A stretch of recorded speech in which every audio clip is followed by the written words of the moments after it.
Niagara College programs immerse students with a highly experiential learning environment enhanced by digital technologies. We place students at the center of all that we do. We are Niagara College. Tired of searching for that one keyboard shortcut? We solve technology so you don't have to. At SkyComp, we are lifelong learners, always upgrading our skills and reading about the next new IT thing. Go to skycomp.ca/learn to better use the programs you work with every day. SkyComp Solutions, your technology support partner.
What a beautiful day, right?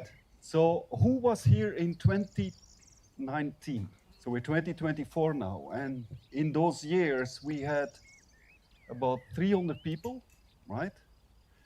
Collecting a lot of pounds of waste. How many? 10,000 pounds, right? So give yourself an applause for that. So people come together to make communities more beautiful, and like Walker does, is build a sustainable future, right? Thanks for coming out. We know we have 2 days paid volunteering. 1,200 people, 2 days. That's 2,400 days of volunteering work, which is more than 10 people full-time every day doing volunteer work, which is fantastic. So let's have a great day. Let's collect a lot of waste. Be safe. Everybody has their gear on. Well, I think really, the greatest gift that we can give each other is time.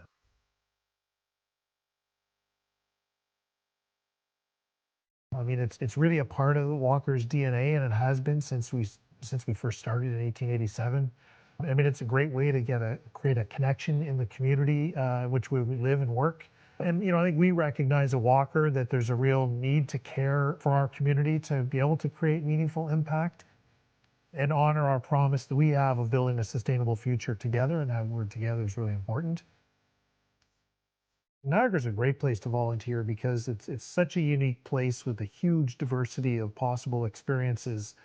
As an example, an event like the World Rowing Championships really can only happen in a couple places in Canada, of which Niagara's one. When you do like the Canada Games, when you do World Rowing Championships, people from outside of Niagara come to volunteer. Some of the people I've met over the years would come in from Barrie and Peterborough to volunteer for events because they get such great enjoyment out of it. They take the experiences back with them, but they know deep down it's important to do what they do. They're not always necessarily a sport fan, but they're community builders, and they understand how important it is to the community. So I think this region is a great example of people that get it and understand that they get something back. I'm not talking about a t-shirt or a hat, but there's things you take away from sport that only sport can deliver emotionally and connection-wise. So I think that it becomes invaluable, and people get it here. There's no question about it. They do in other areas too, but this is a very fertile area of those that are interested in stepping up and stepping forward to help out because they know the result and what it does for the community. A lot of us have had experiences in our life where someone gave us their time. They gave us their talent, their energy, and that allowed us to become who we are. And so many of us want to have that opportunity to give back in the same way that others gave to us. Volunteering is that chance to give back, whether it's helping out young people in the community that are, experiencing the world for the first time, or it's working with folks who are disadvantaged, who maybe have had a tougher lot in life. it gives us that opportunity to give back in the way others have given to us, and I think that's where that sense of pride comes from, right? Not just to show off what's amazing about our community, but to also demonstrate how important it is to be a good community member.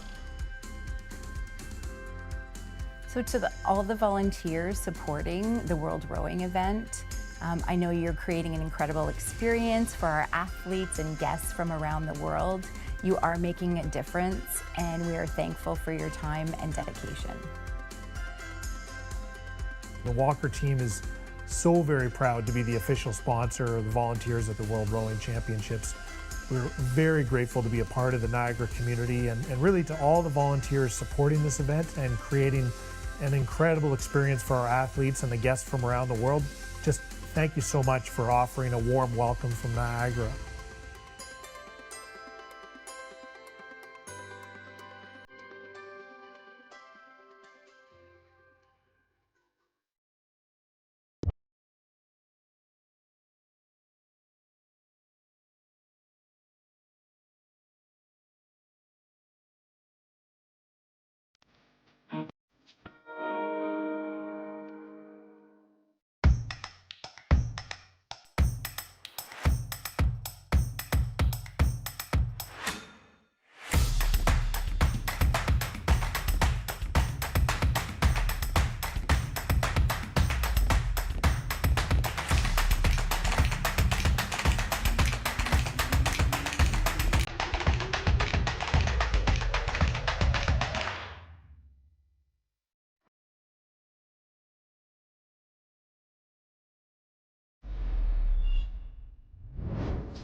Definitely hard going into it, knowing that people might not have faith in you, might not think that you can do it.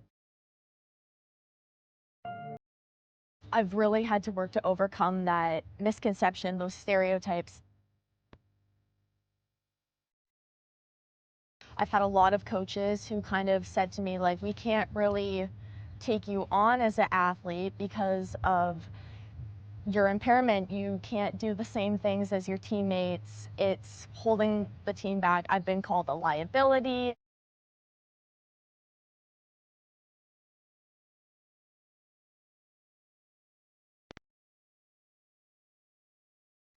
Because I really want to advocate that I am capable of doing this. My friends who have impairments are capable of doing this. It doesn't mean that we just have to be recreational athletes. We can compete at a varsity level. We can be competitive and win races.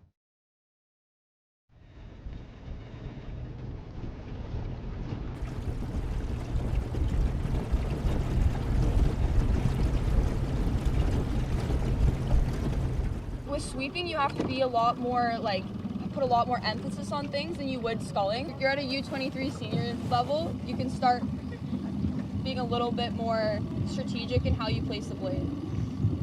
And I can say that with trusting that you're not going to pull like a U19, U17 and just...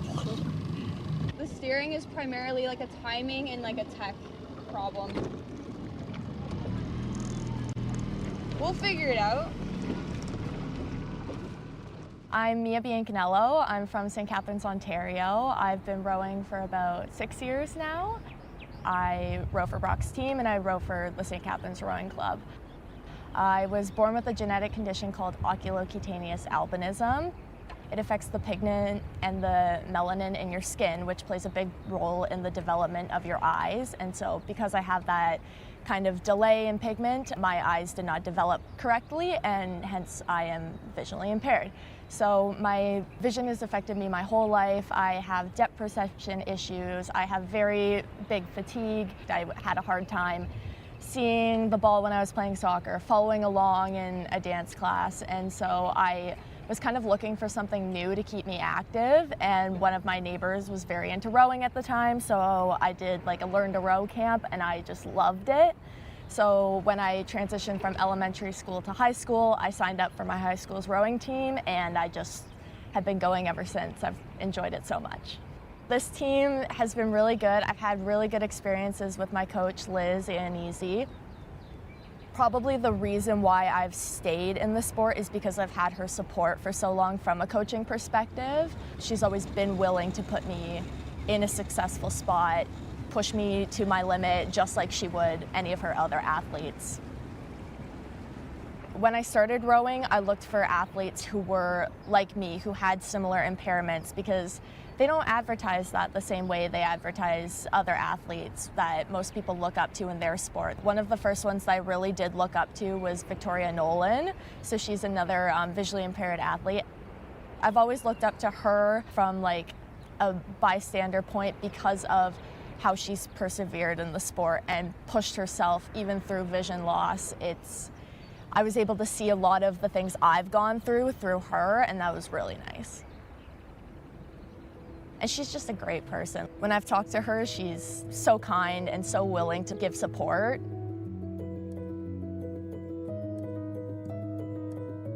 What I love about rowing is that in my everyday life, I walk around very careful and nervous. Everything I do is slow because I'm afraid of getting hurt. When I get in the boat, all of a sudden I have that freedom. I don't have to worry about where I'm going. There's someone else steering the boat. I can go as fast as I possibly can, and it's just so exhilarating. You feel like you're flying. One of my fondest memories was rowing here in St Catharines at the Royal Henley Regatta. It was Canada versus the US, and my husband actually brought a whole school bus of people down from Toronto to come and watch the race. So the stands, it was packed. All of my friends and family were there. As we were racing, you could hear the whole crowd. It was just a great race. Ended up coming down to a photo finish. We had to sit there and wait for the results. The US beat us by like 1/100th of a second, so it was a pretty amazing experience. Regardless of what you're racing for, it's about your own efforts and your own goals outside of, what the external result might be. You can't have your goal being something that you have no control over, because you're just setting yourself up for disappointment. When you're setting a goal, part of it has to be something you're in control of. So whether it's making sure that you push yourself as far as you possibly can, whether it's, really working on nailing those technical aspects of the race, whatever it is that at the end of the day, you can say you did it, so that you can feel proud no matter what the result is.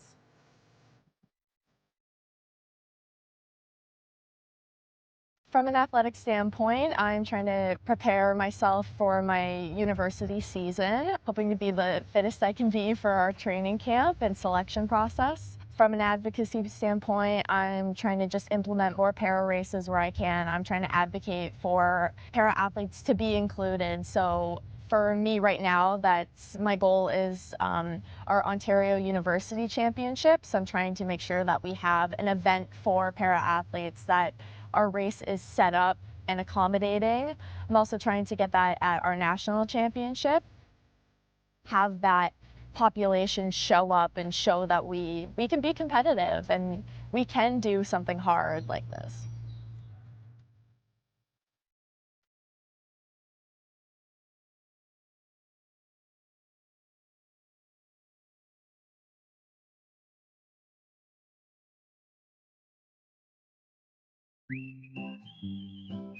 Adulthood is full of surprises, maybe too full of surprises. That's why CAA Niagara has reliable insurance plans.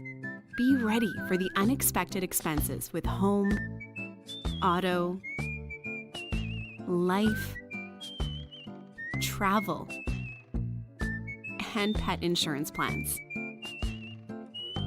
Plus, CAA members get exclusive pricing on all of our plans. Because adulting is hard, but CAA Niagara makes it easy. Click today for your free online quote.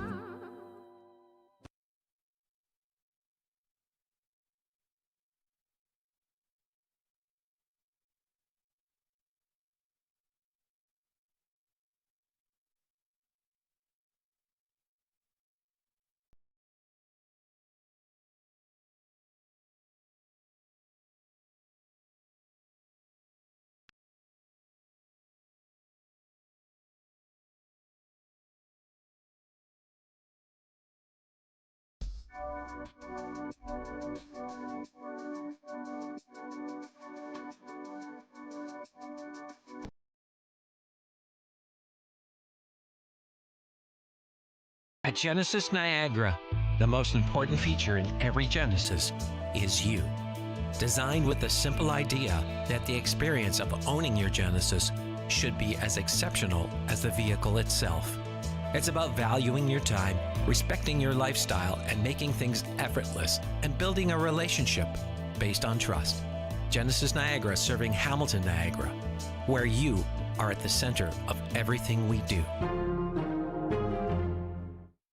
Team Canada and Pilotary Estates Winery unite with a perfect pairing of tradition and excellence.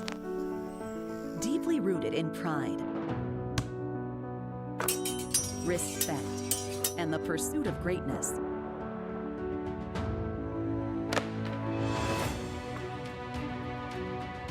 Celebrate the Olympic spirit with every toast.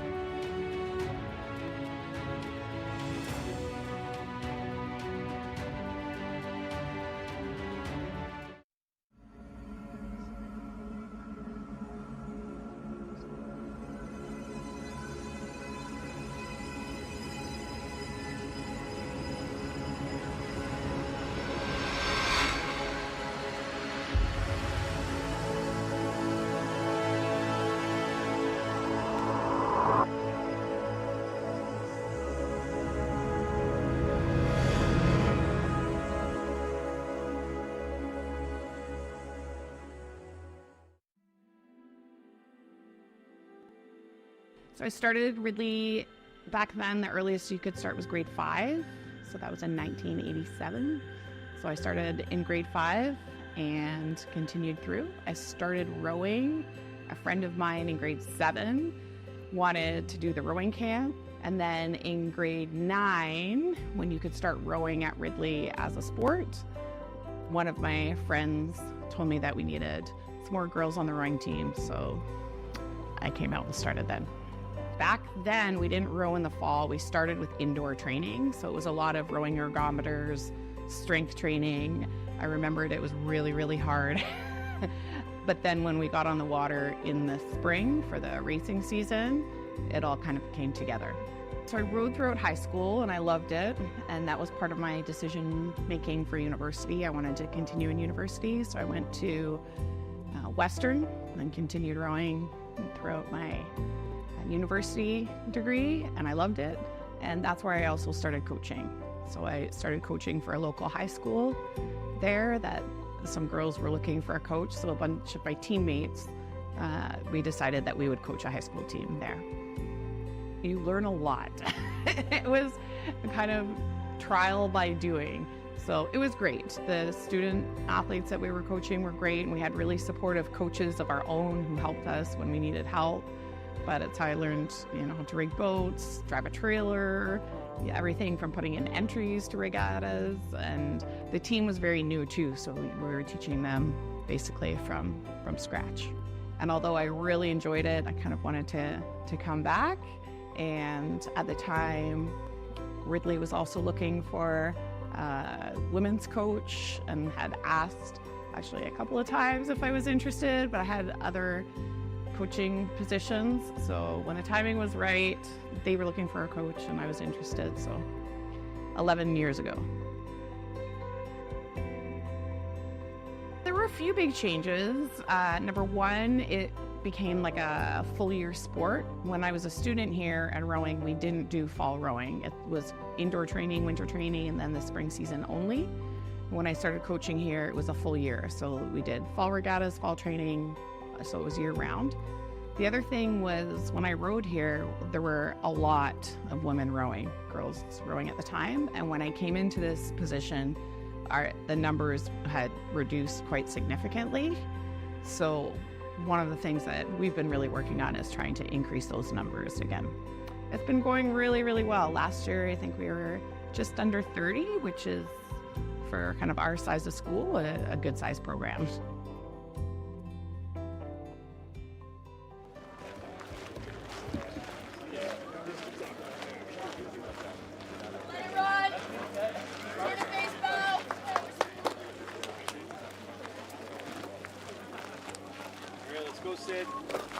The Women's Championship 8.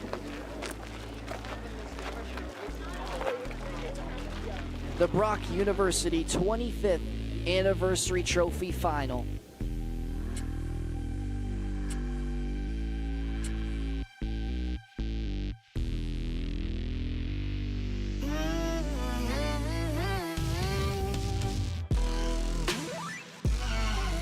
In lane number 3 is Ridley College. Ridley College in the lead as of right now, pulling ahead in lane number 3. Sabrina Seville de Coxey for the 8-person crew. Novella Russman, Rachel Dirks, Jade Postma, Sydney Swift, Charlotte Peakenhagen, Heather Clark, Tia Lampman, and Chloe Fortman. The gap getting bigger and bigger here for the final push. Ridley College in lane number 3, holding on, and will win the Brock University 25th Anniversary Trophy as the champions of the Women's Eights.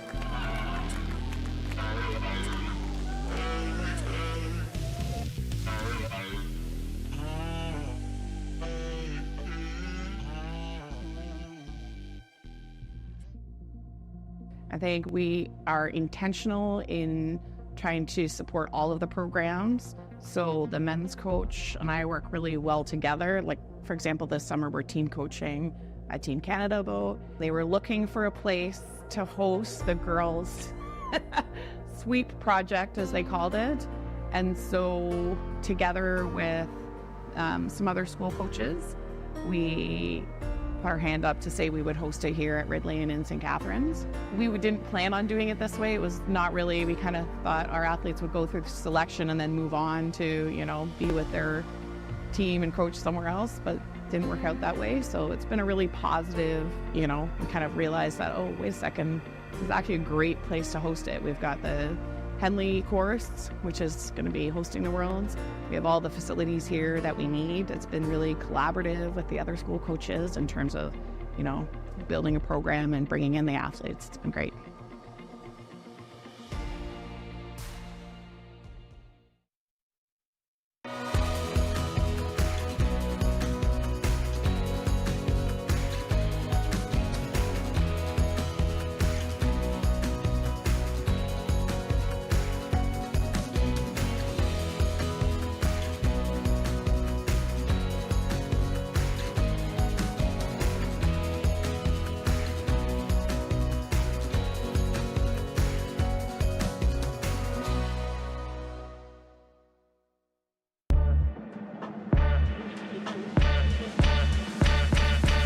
When you're purchasing swimwear from the Salty Bikini, you're getting beauty, confidence, and the latest in swimwear fashion. Every woman deserves to feel like a goddess in her swimsuit. Say goodbye to stress and hello to confidence as you shop with us. The Salty Bikini is proud to be a platinum sponsor of the 2024 World Rowing Championships. Good luck to all the competitors. Come see us in-store at the Salty Bikini. We're located in the Ridley Heights Plaza in St Catharines, Ontario. Or visit us online at thesaltybikini.ca. Welcome to White Meadows Farms. Join our Discover Maple Sugar Bush tour and explore the world of maple syrup. Meet our expert guide and discover traditions that have thrived for centuries. Hop aboard a tractor-drawn wagon and journey to the heart of our forest. Indulge in legendary treats like taffy on snow and experience our 100% pure maple syrup. Finish with a maple syrup tasting and see how we elevate maple beyond the breakfast table. Book your experience today and discover everything Canadian maple.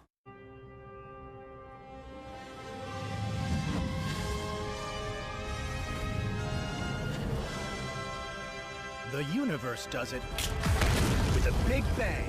Wonderful pistachios. Get cracking.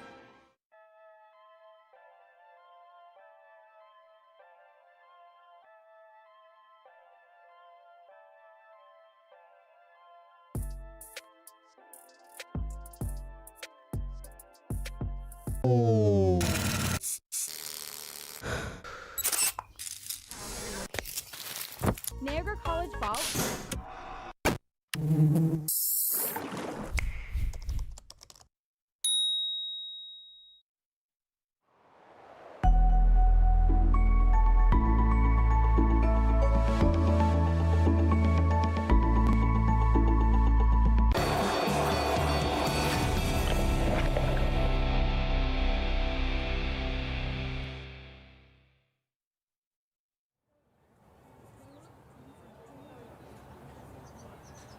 The 2024 World Rowing Championships continue here in St. Catharines with day number 6. It's Friday morning. And I'm here with, of course, Micah Newitz, who was here yesterday, filling in, and myself, Noah Vogel.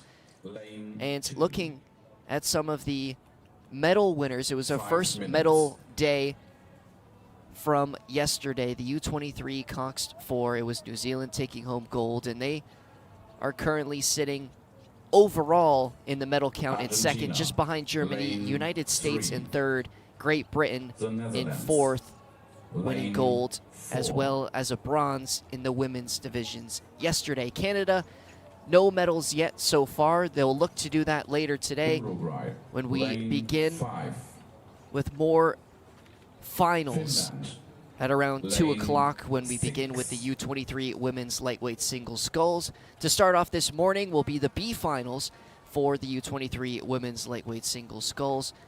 And again, we've talked about, of course, how much the weather can impact these rowers this week, and the weather a little bit different than what we've had over the past couple days, Micah. Currently sitting at 19 degrees in St. Catharines here. We're going to have a high of 25 degrees Celsius in the afternoon, which will make the racing here even faster than it was yesterday. Again, we talk about the wind. Lots of fast time as the rowers on the water had a tailwind pushing them towards the finish line. Today, the same thing, about 9 kilometers an hour tailwind with gusts up to 25 kilometers an hour. So again, we're going to be in for some special rowing here today. As you see the medal standings on the screen, Germany currently in the lead after a lot of good rowing yesterday in the A finals. You saw on your screen Chile sitting in that number 5th spot on the leaderboard. They took out gold in the U23 men's lightweight pair, overtaking the United States. And like you said, Germany leading the way, 2 golds and 1 silver so far this week. They'll look to capitalize on, again, more medals being handed out today and add to their list this week. A number of B finals. So what that means for everyone new to rowing, it'll be about 6th place and forwards usually. There's usually 6 boats in the A final. So the top 6 will be decided in the A final, 7th to 12th usually. There might be some lesser boats in this B final depending on how many competitors are in each discipline. 2 minutes. As you hear the officials, 2 minutes to start. We'll start with U23 lightweight women's sculls. 1 rower in the boat holding 2 oars. The fastest qualifying time for this B final were the Netherlands with a time of 8 minutes 57 seconds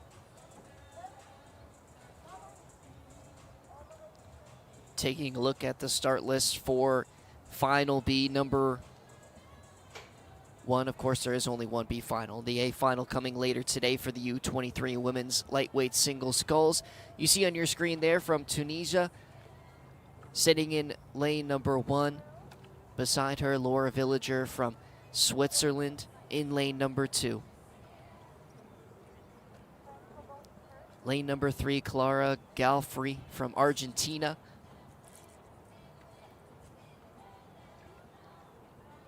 Representing the Netherlands in lane number 4, Martine Kaminga.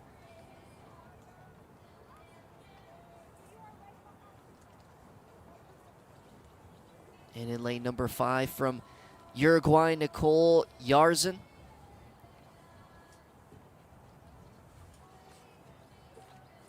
And to finish off in lane number 6, Vilma Kangasmäki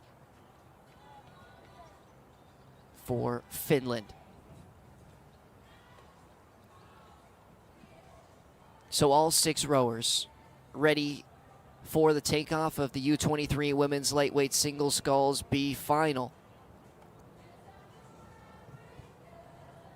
Tunisia, Switzerland, Argentina, the Netherlands, Uruguay, Finland. Attention. So there they go. At the start of the U23 women's lightweight single sculls B final and our first race of this Friday morning. We talked earlier about the conditions of the water. Again, the Netherlands in one of the middle lanes here. A time of 8 minutes and 57 seconds to qualify for this B final. In the heat, however, she finished with a time almost a minute faster at 7 minutes and 58 seconds. So again, yesterday we saw the conditions get a lot better and the times were a lot closer to those heat times we saw earlier on in the week.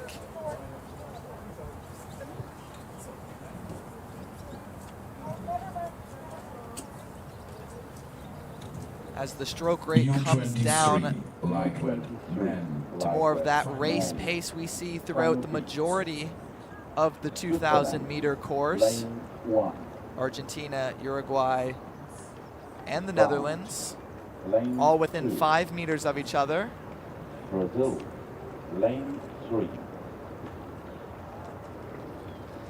Again, no medals up for grabs in these B finals, just figuring out those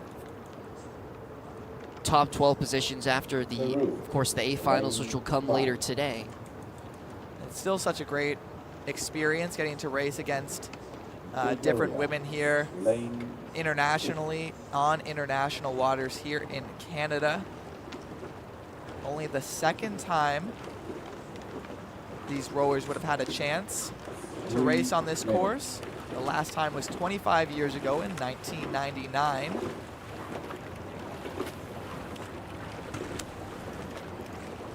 And of course, for each one of these rowers, the higher the finish, of course, the more happy they can be leaving St. Catharines this week and wanting to finish as high as they can, and they can do that here in the B final. And it's currently Nicole Yarzan from Uruguay with just a narrow lead over the Argentinian and the Dutch in second and third place. You can see those speeds now very tight between the top 4, running around 15.4 kilometers per hour for the leader. Nicole Yarzan of Uruguay raced in the World Rowing Cup earlier this season, so she did have some international races under her belt this season. She's showing some of that experience now as they're coming up along that halfway mark, a few hundred meters left to go until halfway. Now building herself a 10-meter lead in front of Netherlands, Argentina, and the Swiss, who round out the top 4 of the first finals of today. We saw at the start of the broadcast all those Swiss fans in the stands, and how much support they've had this week. And you've been talking about it a lot, Micah, and some of the loud noises we come from the crowd when we see a lot of the Swiss rowers in races. Laura Villager currently in this one sitting in 3rd place.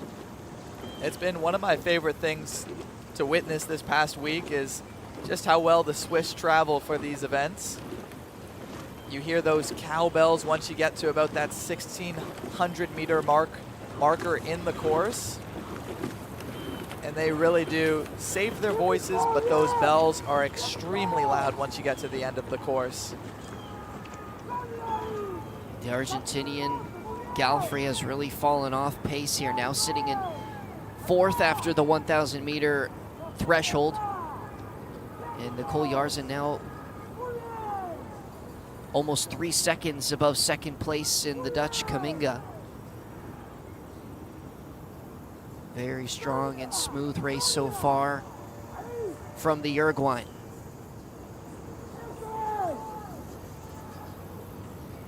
All of these rowers would have had a strategy that they've wanted to push throughout this entire race.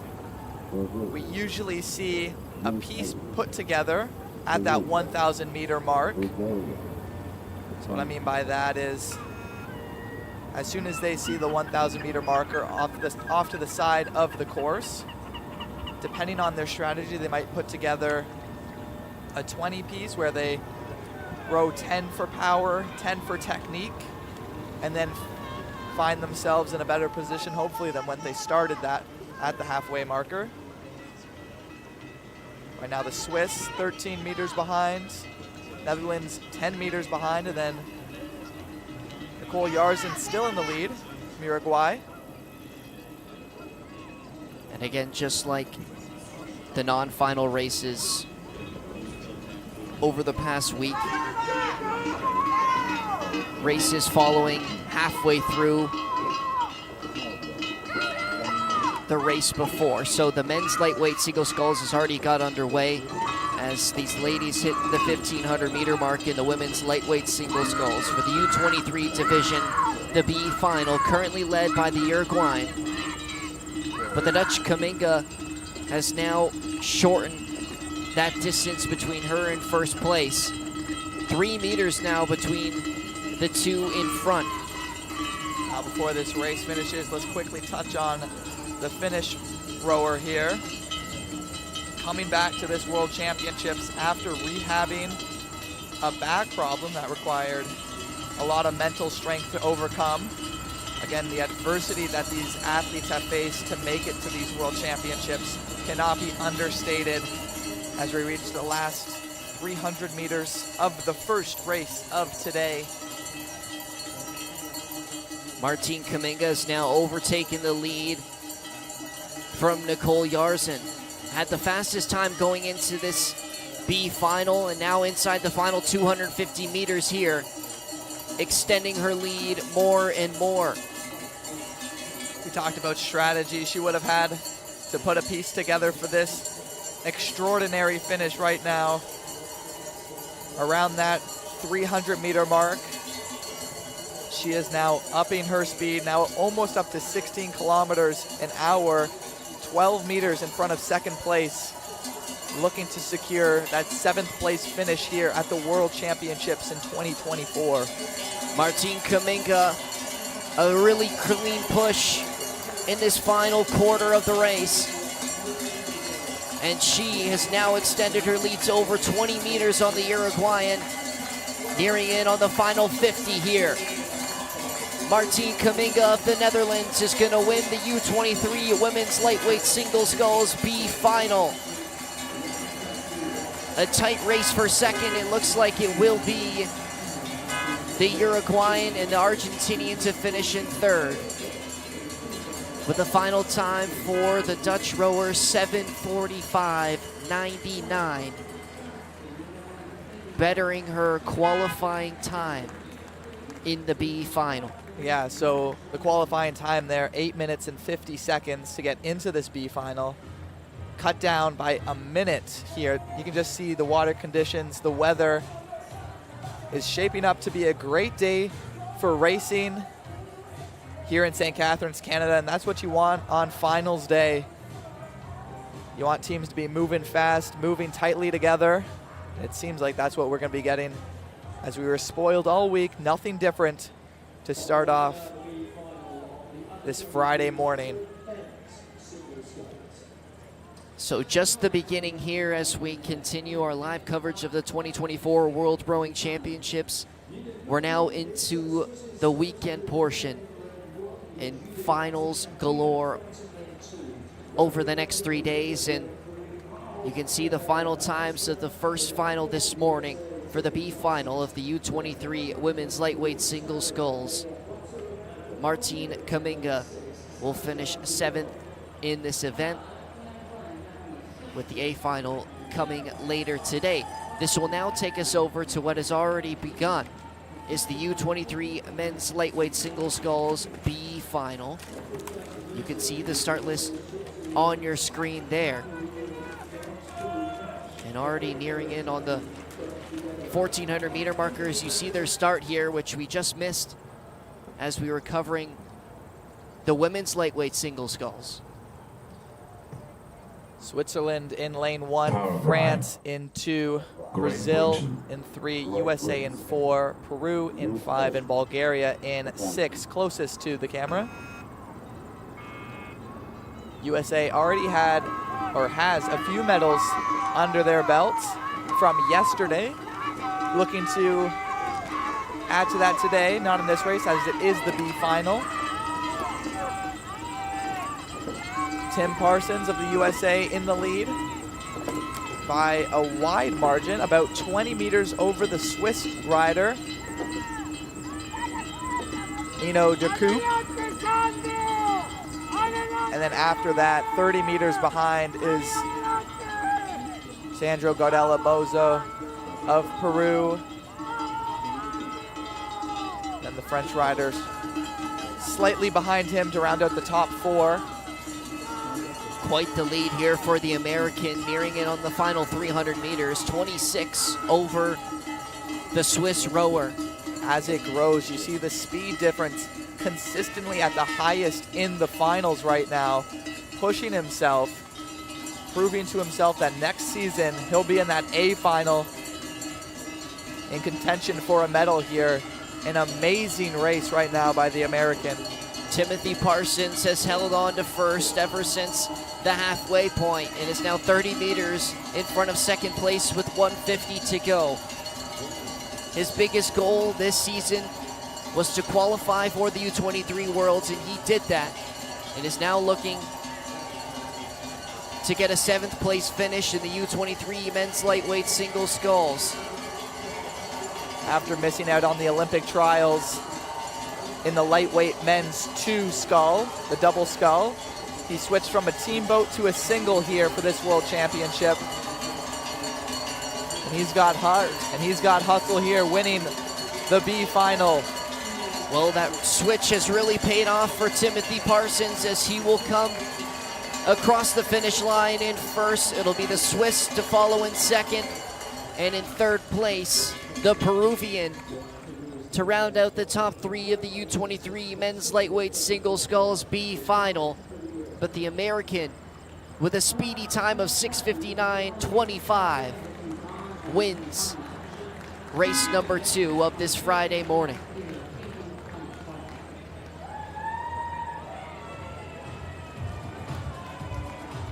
Dominant performance. Again, it's their last race of the World Championships. You got to give it all you got. There's no prize for having the most energy at the end. Got to give it all you got. It's been an amazing week of rowing for these athletes.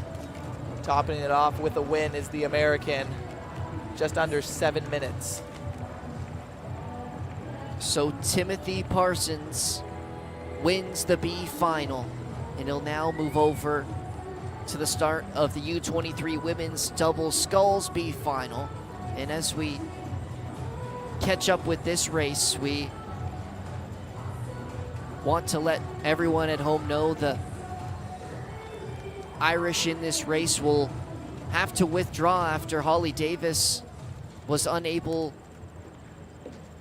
to perform this morning.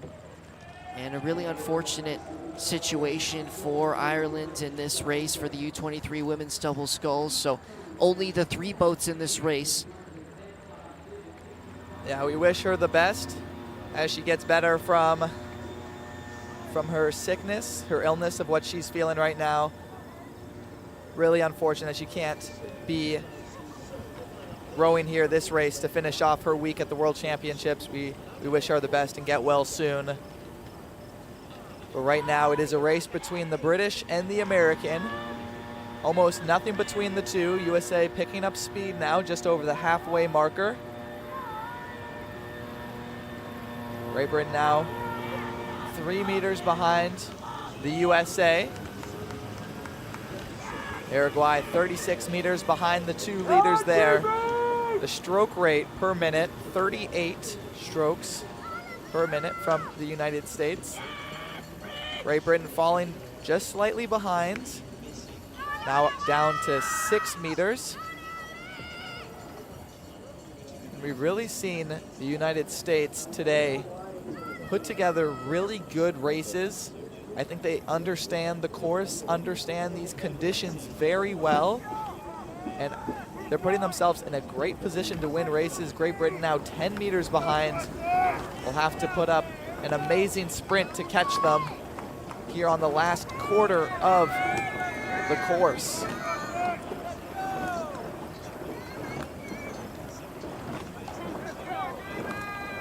So the Americans have really pushed their lead now, 2.48 seconds through 1,500 meters over Great Britain. Paraguay 10 seconds behind them in 3rd place.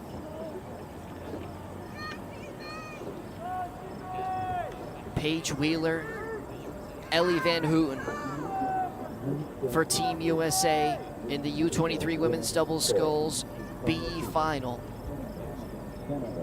Holding this lead now. Nearing in on 300 meters left to go in race number 3 on Friday. Yeah, we've seen boats come back from this distance before in 300 meters, but it is going to take a lot of heart here. The body is hurting, but you can't be thinking about that right now. You just got to be thinking about crossing the finish line first, moving those legs, pushing, pulling those oars through the water. The stroke rate's pretty much even at 38 strokes per minute for the top 2 teams. The speed for the United States slowly falling behind Great Britain, but still holding on to that around 20-meter distance between them and 2nd place. Well inside the final 250 meters now. You see those red buoys on your screen. The final push for these rowers in the U23 women's double sculls B final. Great Britain there having a great run at the end. Just not enough to catch the American as they come first in this B final. The British second. And the rowers from Paraguay coming in 3rd there at the top of your screen.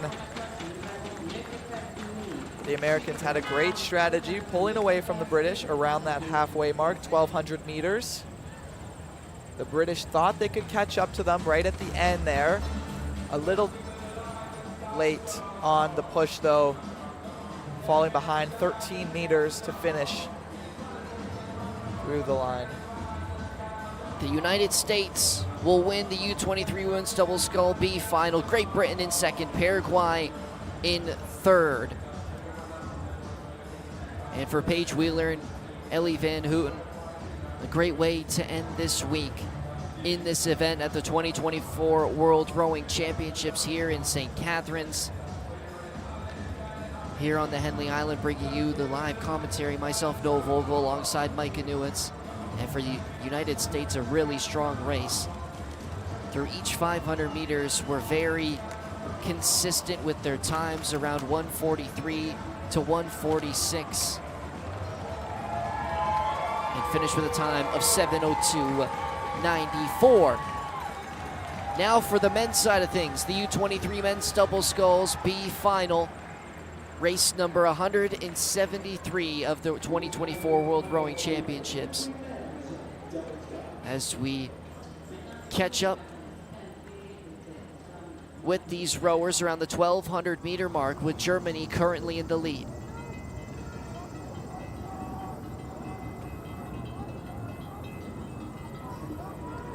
Sydney Garbers of Germany won bronze last year. A new crewmate, Jacob Geyer, helping him, trying to improve on that. Currently in the lead. Portugal 2, South Africa 3, Great Britain 4, China 5, Switzerland 6. Both South Africa and Switzerland have former World U19 medalists in their boat.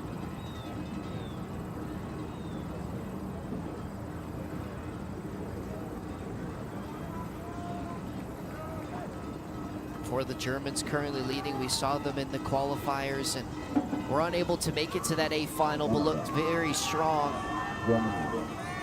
in that race and are currently in the lead over the Portuguese by an exact amount of 3 seconds. And their stroke rate very consistent around that 40 strokes per minute range. I wouldn't be surprised if we see stroke rates up to 45 in the last 200 meters. Already at 40 is South Africa. Moving at incredible speeds now, over 5 meters a second. Almost all the boats. Germany still in the lead by about 20 meters still. Dominant performance by them. They wanted to medal again this year. Fortunately, they'll have to settle for 7th here in the B final after a little bit of a disappointing repechage. So it's the Germans with a 20-meter lead over the Portuguese, 150 meters left to go. South Africa's trying to make a push here for second, only narrowly behind the Portuguese. Really increasing their stroke rate now up to 45. The Germans are going to hold on to this win, but second still up for grabs between Portugal and South Africa. Germany nearing in on the finish line. They will finish first in the U23 men's double sculls. Who will finish second? It looks like South Africa just beat out the Portuguese and will finish in 8th place, second in the men's U23 double sculls B final. The Germans for sure in first. It was the Portuguese to just beat out the South Africans. 4 seconds behind Germany with a time of 6:18.48 and 5/10 of a second behind second place, the South Africans. 4.07 behind the leaders. Great Britain to finish in 4th, Switzerland in 5th, and People's Republic of China to finish in 6th place. Germany was looking for a medal this year at the World Championships. Fortunately, during their semifinal, they fell to 5th place, losing their spot to Lithuania. We look at the time, 6 minutes, 18 seconds in the B final. During their semifinal, they raced at a time of 6 minutes and 52 seconds. So again, improvement on times. Everyone is out to move fast today, as they know this is their last chance to race here in St. Catharines, Canada at the World Championships. And speaking of Canada, it's the first time we've seen the Canadians this morning. It'll be in the U23 Women's 4s B final.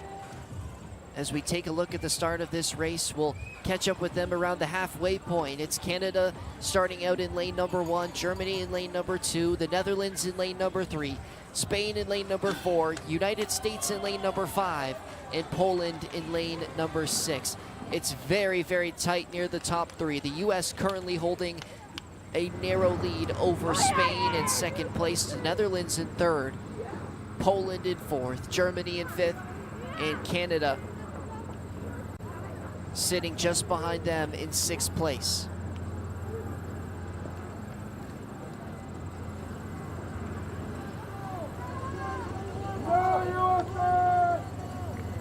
Poland are the defending U23 championship winners in the women's fours and have 2 of last year's crew returning this year at the 2024 World Rowing Championships.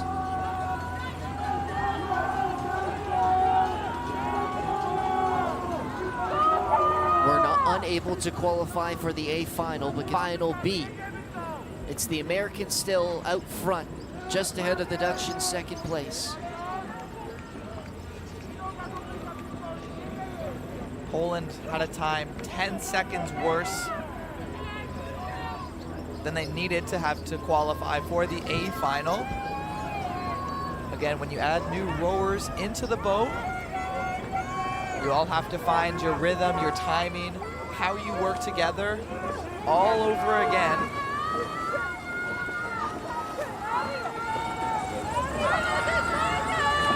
USA for 1,500 meters, 1.39 seconds in front of the Netherlands. In the combination for this women's four, the U23 division of Nadja Yorshuk, Sue Holderness, Paula Betcher, Anna Jensen for the United States have maintained an excellent race so far, holding a speed of now 18.2 kilometers per hour, 6 meters ahead of the Dutch. If the USA would have raced in the other semifinal that took place with Poland, they would have qualified for the A final. So again, those different races have different speeds, and the only goal there is to come top 3 to move on to the A final. USA, the time of 7 minutes, 10 seconds, .58, would have qualified if they had raced in the second semifinal. Now proving themselves worthy to be there. Currently in first place here in the B final, looking for that 7th place finish overall here at the 2024 World Championships as they close in the last 100 meters. The United States fending off the Dutch. Right now, only 4 meters behind them, increasing their stroke rate now to 41 strokes per minute. Will it be enough as we close in on the finish line here? The United States just edging in front of the Netherlands. They'll finish in first. The Dutch to finish second, and Spain to finish in third. The Germans behind them in fourth, Poland in fifth. And the Canadians will finish out the U23 Women's 4B final in sixth place. Every single race we've seen today has been significantly better times than the previous semifinals, repechages, depending on what it took to get here. But again, we see USA had a time of 7 minutes and 10 seconds in the semifinal. Water conditions beautiful today to get a time of 6 minutes and 35 seconds. We are being spoiled here today. This Friday morning, again, the Netherlands come in second place, not even 1 second behind the USA. Spain 3, Germany 4, Poland 5, and Canada 6. And with these finals, it's allowing these rowers to give everything they have in these final races of their week. And you can see that there with some of these times and the looks on their faces after how much effort they're putting into getting a strong time and finishing the best they can at the 2024 World Rowing Championships. So now it's the men's side of things. It's the U23 Men's 4B final. And catching up now, past the halfway point. It's the Swiss in front out of lane number 5. Starting in lane number 1, Austria, and lane number 2, Germany. Norway, lane number 3. The Netherlands in lane number 4. We just talked about the Swiss in lane number 5 with a 14-meter lead over the Norwegians, and Croatia sitting in lane number 6. In the second semifinals to get here, the Netherlands and the Swiss were only 0.5 seconds difference from each other. The Netherlands won that difference, being granted a lane more in the middle than the Swiss. But again, you still have to go out and race. It's not a guaranteed win to get the middle lane. As we see here, the Swiss now putting up an amazing first 3 quarters of the race. Talk about Norway in second currently. In the second seat, Ulrich Farrow-Lone moved to the USA at the start of this season to start rowing at Yale University, a prestigious university here, not here in the United States, but here in North America. So again, being away from your country mates, having to come back in the summer and start training with them. Only 7 meters behind the Swiss as we enter the last 350 meters. This is where you start pushing with your legs as hard as you can. You probably won't feel them at this point. The pain is gone, the adrenaline is in. Norway's catching up now, meter by meter, stroke by stroke. 200 meters left to go in the U23 men's 4B final. The Swiss have held on since the first 500, but the Norwegians slowly gaining in on them. When we saw them in the semi-final rounds, they looked very strong. They had one of the best times coming into this B final, and they really like to push near the end of these races. And we'll see if they have just enough to catch Switzerland in first place. 44 the stroke rate for the Norwegians. Trying to fend off the Swiss. Do they have enough to cross just before? It'll be very tight between them and Switzerland. Look like Switzerland from the eye, but again, we don't know until the official times come in. The Swiss boat looks like the happier of the two, and there's a reason for that. They crossed the finish line 0.13 seconds over the Norwegians with a time of 5:55.37.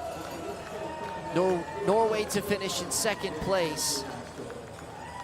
Switzerland didn't appreciate not getting that center lane over the Netherlands in that semifinal. Wanted to come out. It's stay in the lead that whole time in front of them.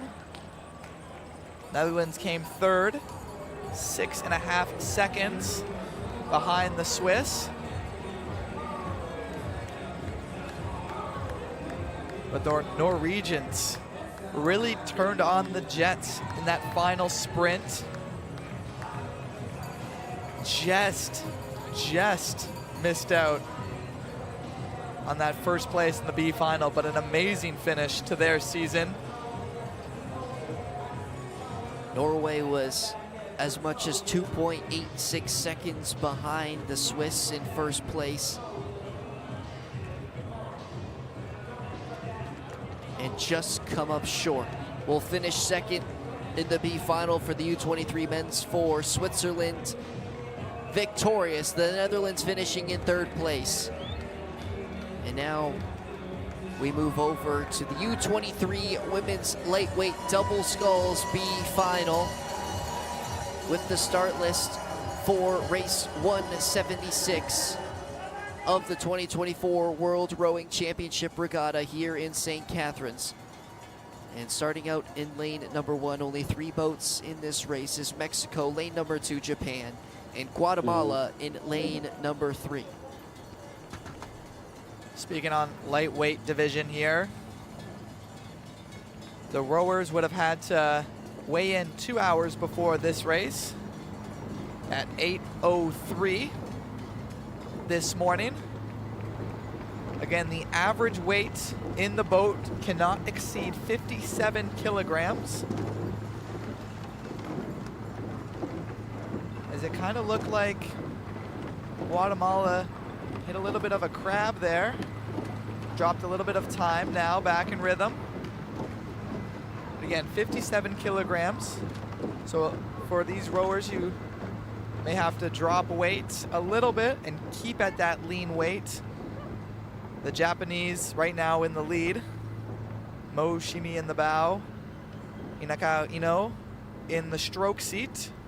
Both biggest challenges this season were keeping that lean body mass, and for the bow seat, losing weight for the first time to make this lightweight division, and it can be super stressful on a body when you're not used to keeping lean, especially when you're doing such a high cardio sport like rowing.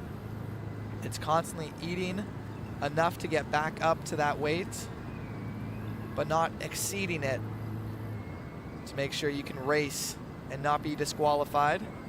Guatemala now only 10 meters back after that. Looked like a little bit of a missed rhythm hit of the oars. This combination for the Japanese looks strong, and this U23 women's lightweight double sculls B final, 10 meters ahead of Guatemala. For them, sitting in second place, Leslie Gonzalez and Nicole Gonzalez, who is 16 years of age, racing in the U23 women's lightweight double sculls. Easily one of the youngest contestants and rowers we've had this week. You say that, we've had rowers in the U19 division be older than she is now, competing against U23 women. It's an amazing feat right now to even be competing at this high level at such a young age. Still in high school.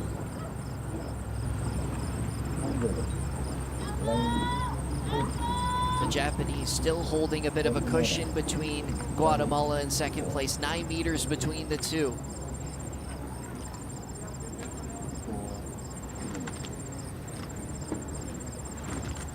Guatemala really pushing here, increasing their stroke rate now to 36.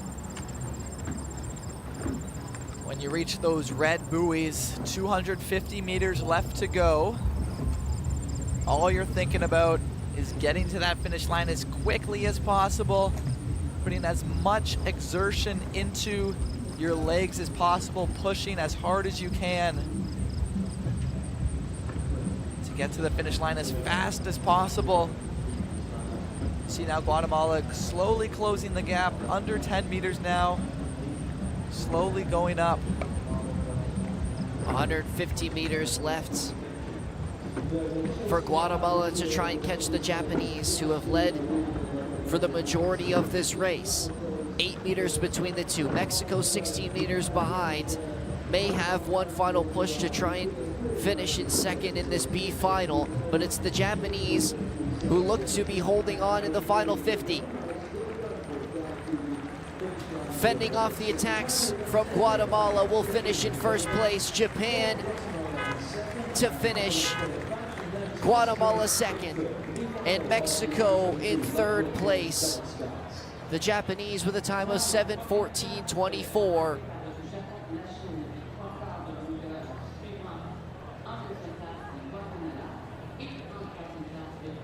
For Guatemala, stayed within 10 meters of the Japanese in second place, but just didn't have enough at the end to take home first here in the B final, the U23 women's lightweight double sculls. And you can see just how much effort and strength these rowers are exerting in these races. And for Biancaniello of Japan, a great way to finish this week here at the 2024 World Rowing Championship Regatta. This will now take us, to the next final Micah, B. over to the U23 men's quadruple sculls you can take away with the start list. Switzerland in 1, USA in 2, Ireland 3, New Zealand 4, Chile in 5, and Lithuania in 6.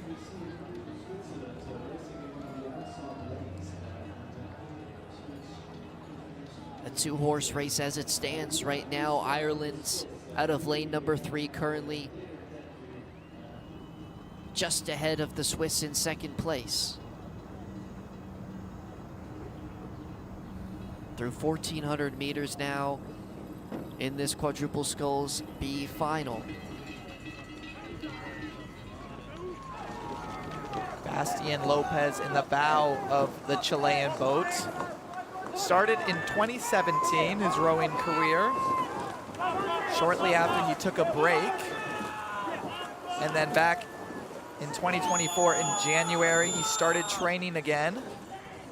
Of course, getting back to his old self, being able to compete in these world championships at a high level with other world-class athletes, as it's the Irish with a 15-meter lead over both New Zealand and USA.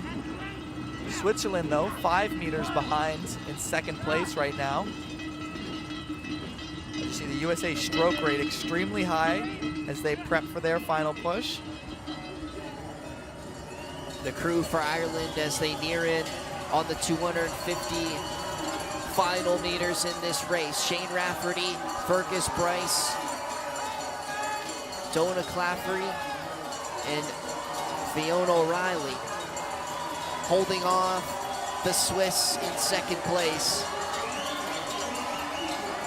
11-meter difference between the two. The speed really increasing for the Irish right now, up over 20 kilometers per hour. Switzerland slowly losing their hold on the Irish, who overtook them at the halfway point and never looked back. Will finish in first place. Switzerland to finish second. The United States in third. And New Zealand to finish in fourth. Lithuania fifth. Chile in sixth place. The Irish with a time of 5:47.27 will win the B final for the U23 men's quadruple sculls. Finn O'Reilly really put together an amazing race in the stroke seat for Ireland.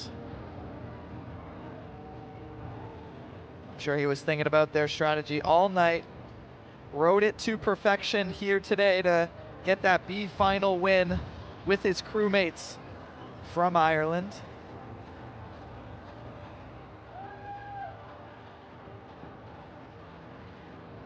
The Irish 2.3 seconds over the Swiss in second place, with a very consistent race from the first 500 to the final 2,000. And will allow us to move over now to the U23 men's lightweight double sculls, which is reaching just past the 700-meter mark. In lane number 1 is Hong Kong, China. Lane number 2, Hungary, and Guatemala in lane number 3. And a bit of a strong start here for Hungary, who sit in first place, 46 meters ahead of Guatemala in second. Again, another lightweight division, this time for the men. The average crew weight cannot exceed 70 kilograms, around 160, 165 pounds. So it's a challenge for these athletes to stay under that weight limit. They would have weighed in 2 hours prior to their race.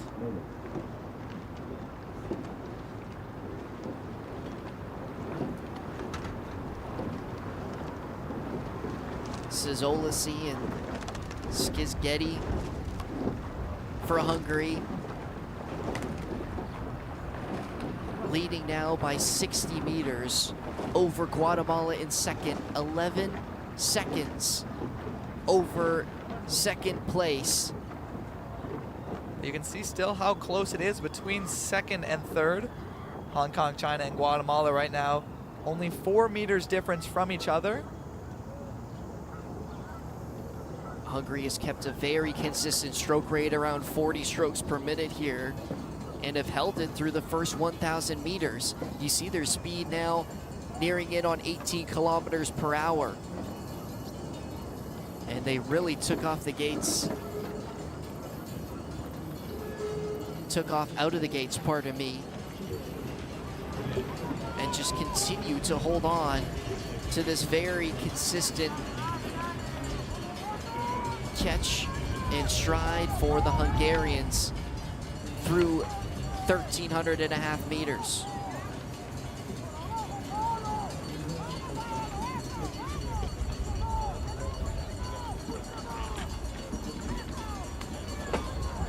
The lightweight double sculls. World's best time is 6 minutes and 5 seconds. About a minute and a half left to go for the Hungarian athletes to beat that world's best time here in St. Catharines. We've already seen one best time be broken on Sunday. Niels Tor from Italy broke the lightweight single sculls time. And then we've also seen 2 world championship times be broken here in St. Catharines. Again, those were on Sunday, an extremely fast day. Then slowly getting back up to those times here now this week after a little bit of a shaky start on Monday and Tuesday. Back seeing world-class times here on Friday. The Hungarians not quite on pace to break that record time in the lightweight double sculls, but certainly are looking at a very dominating win in this U23 men's lightweight double sculls B final.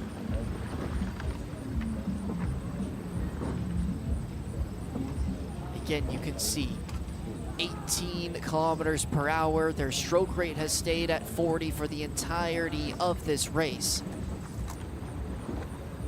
Just complete domination from the Hungarians in this B final as they near in on the finish line. 50 meters to go. You're gonna see a shot here. The Hungarian rowers all by themselves. Quite a wide margin between themselves and Guatemala, who are currently in second place. An incredible race from the Hungarians. 6:31.77 the final time. And the top time to win the U23 men's lightweight double sculls B final. Guatemala to finish in second. Hong Kong, China to finish in third place. We'll round out race number 178 of the 2024 World Rowing Championships here in St. Catharines.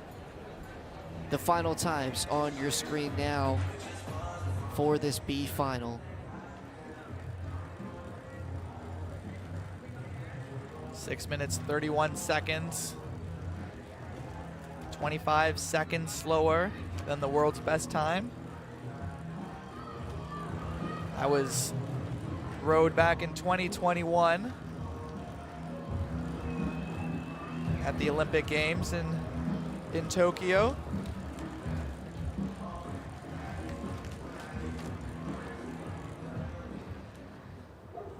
Move on to the U23 men's single sculls B final. France in lane 1, closest to the trees on the far side. Tunisia in lane 2, China in 3, Switzerland 4, Italy in 5, and in lane 6, closest to the camera, James Feder of the USA. Currently in the lead, extremely close between the top 5. Excuse me, all of them are within 5 meters of each other. Look how close this race is. This is one's gonna be special, I know it. What a great view through that 1,000 meter marker. You can see how tight it is between Switzerland in first place and France in sixth. It's Leonardo Salerno from Switzerland with a time of 3:25.83 at the halfway point, holding off Feder, the American, in second.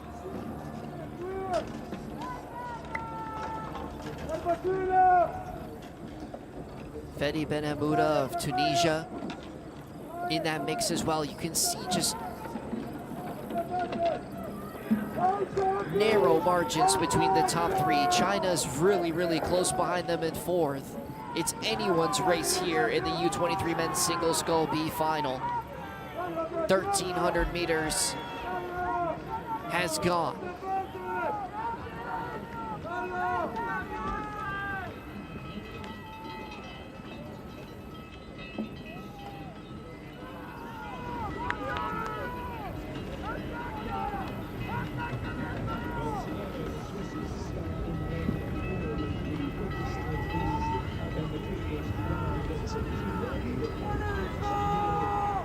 Extremely fast speeds here for the single sculls.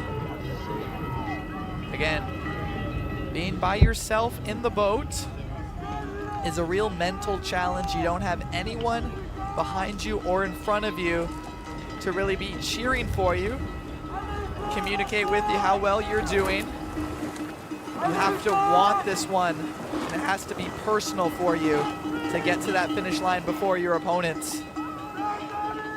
Look at that, no time between first and second as they cross the quarter-way mark left to go. The Tunisian battling with the American for first place. Italy, China, and France have slowly fallen off the pace of the front three. It's still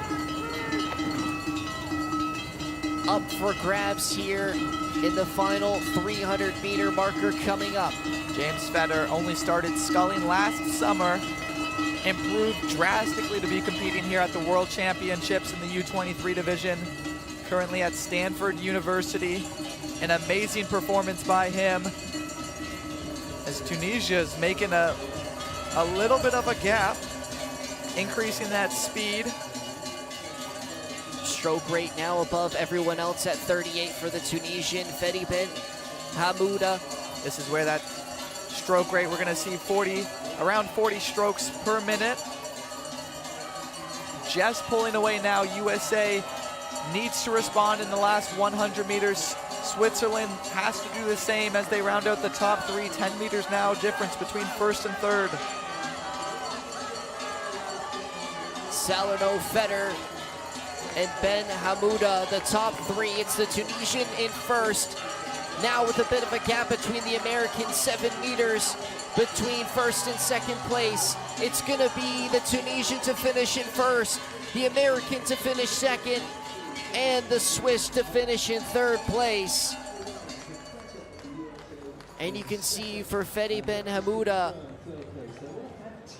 joy and jubilation on his face after winning the U23 men's single sculls final B. The inspiration for that race came from Ollie Zedler from Germany. Of course, he just won the Olympic Games in the men's single scull event. An amazing inspiration, role model to have there. One of the best in the world, Olympic champion, a world champion at last year's event. A tight race. One of the tightest we've seen through the first 1,000. And it was tight at the finish as well. Only 11 seconds between first and sixth place in Hugo Roche of France, but it was Fedi Ben Hamouda, the Tunisian, to come out victorious. And he said one of his biggest goals for his future in rowing is to become an Olympian and of course try and win a medal at the Olympics. And this is a good start for him, winning this B final at the 2024 World Rowing Championships.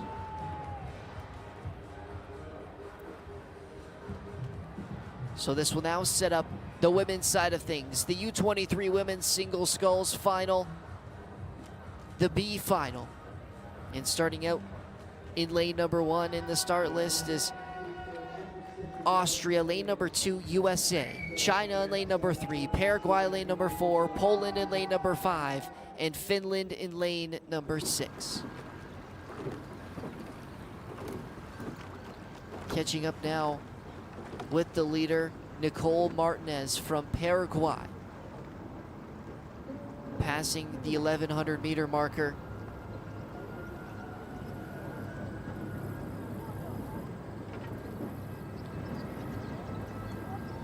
The rower from Finland, here by herself in St. Catharines, Canada. Her coach is in Italy.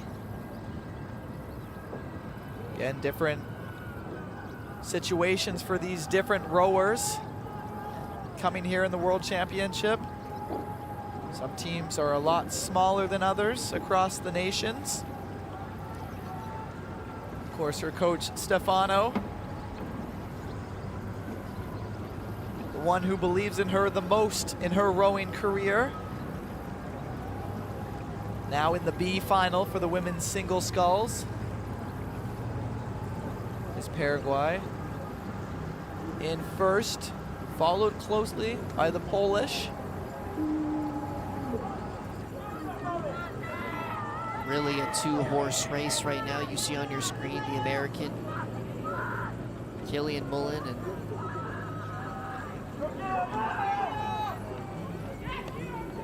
she's currently sitting in third place right now. And one of her biggest goals has nothing really to do with rowing, but was actually to run an ultra marathon. And with the amount of endurance and strength and cardio rowing takes, it's not too unheard of to see that transition between the two sports. Not even marathon running, but also cycling is another one of those major sports that rowers can turn to for additional cardio when they're not on the water. Poland's Wiktoria Kalinowski won silver in the U23 lightweights women's double sculls last year. So now moving up that weight division. Also now in the boat by herself here at the 2024 World Championships. Definitely different mentality coming into a solo boat. But when you have that knowledge of what it takes to win from years prior, you can rely on that when these races get so tough. You see Kalinowski only 6 meters behind the leader. Stroke rates are all roughly the same within the top 3. Nicole Martinez from Paraguay has led since the first 500 meters. Entering the final 200 here. Kalinowska, pardon me, has to make a bit of a push here in the final 150, 8 meters behind the lead. The Paraguayan increasing her speed now. Stroke rate at 35 strokes per minute. Final 100 here. And it looks as though Nicole Martinez from Paraguay is going to win the U23 women's single sculls B final. Her lead growing over the Polish rower. And it will be Martinez to cross the finish line in first. Kalinowska to finish in second, and in third place, the American to round out the top 3 finishers.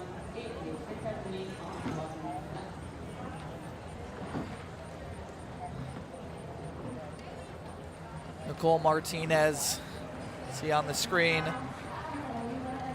dueled out the previous silver medalist from the double sculls U23 lightweight division, Wiktoria Kalinowski of Poland, to capture that first place of the B finals.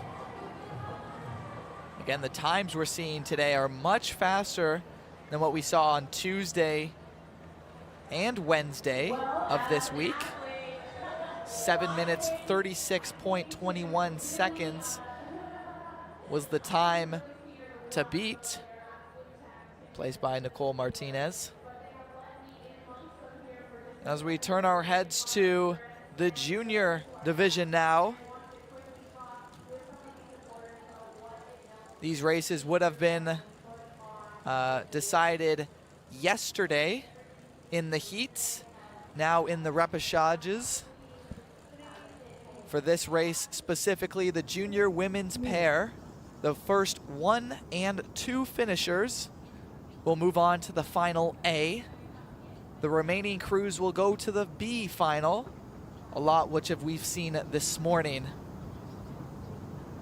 So our first real qualifying race of today, we've seen all of the B finals to come this Friday to start the weekend here, the 2024 World Rowing Championships, and our first juniors event. It's the women's pair. And starting out in lane number 1 is Hungary. Lane number 2 is the individual neutral athletes team. And lane number 3, Germany. Lane number 4 is Spain. Lane number 5 seeks Canada. And lane number 6, the People's Republic of China. Currently in the lead is the Germans with a 3-meter advantage over the individual neutral athletes. The Canadians currently sitting in 3rd, but are going to have to move in to one of those top 2 spots if they're going to want to fight for a medal here, Mike. Yeah, what I love about these last chance races to get into the final is you can't take anything for granted here, Noah. You got to put your heart, your muscles, your body on the line to make yourself, to give yourself a chance to get into that A final, contend for a medal here at the World Championships. This U19 division, a lot of these women, this is their first chance to get out on international waters.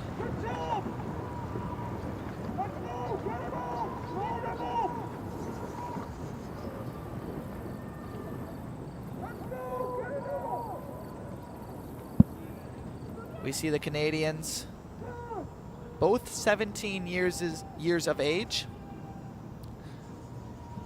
It is common to see in the U19 division really young athletes here, sometimes even 16 years old.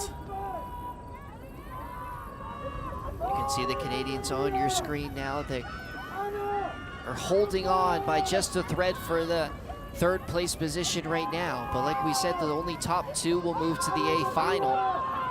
And that's where the Canadians will want to be to try and medal this weekend at the 2024 World Rowing Championships. The first place team are still the Germans, holding on to that 35 stroke per minute rate. Sophia Brenke and Hannah Saitler, the crew for Germany.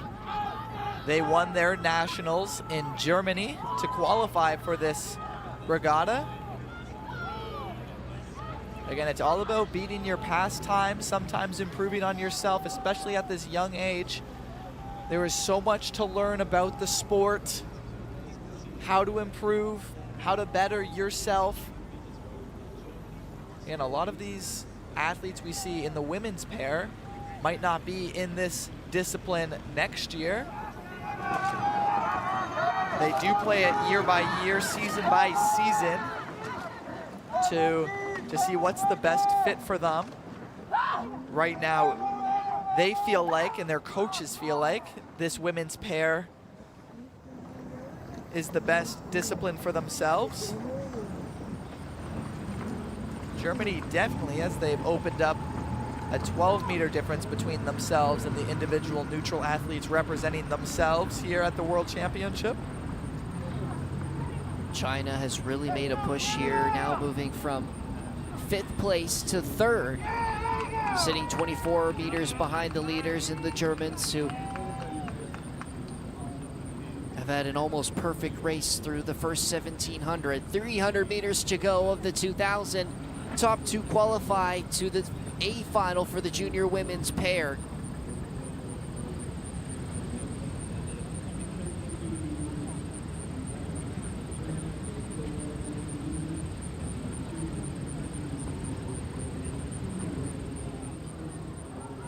Stroke rates increasing now.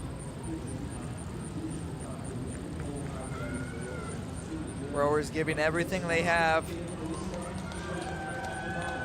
to get to that finish line, making the finals. Again, top two move on to the A final. The Canadians now 30 meters behind the leaders. Still a chance to finish in the top three, and of course, if you can't automatically qualify, still getting a good time will set you up well for the B final. But right now it's the Germans who are trying to hold off this attack near the end from the individual neutral athletes. But it will be Germany to finish in first place and automatically qualify to the A final, as well as Kabalenka and Pisava from the individual neutral athletes team to finish in second place. Those are the two qualifying for the A final, the junior women's pair. You can see the celebration between the two rowers as they have a short few moments to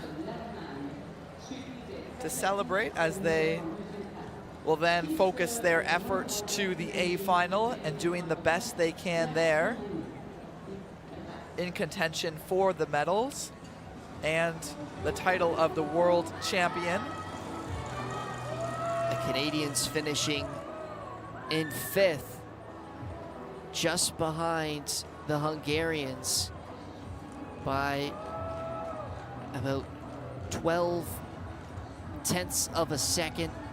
They will be moving on to the B final, so no medals in this event for the Canadians, but still a chance to finish off this week strong. You'd have to imagine they gave it all they got for the first 1,000.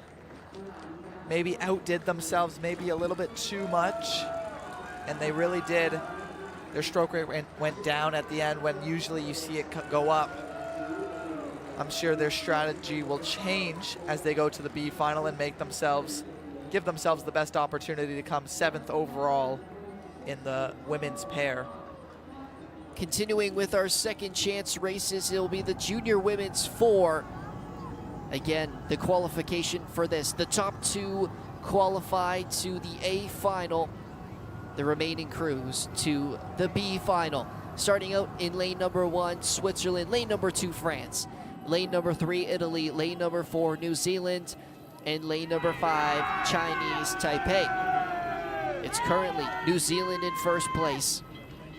The crew of Maybe Ferguson, Van Rensburg, and Melville. The combination for New Zealand out of lane number 4, who have now been overtaken, nearing in on the 1,500 meter marker by the French.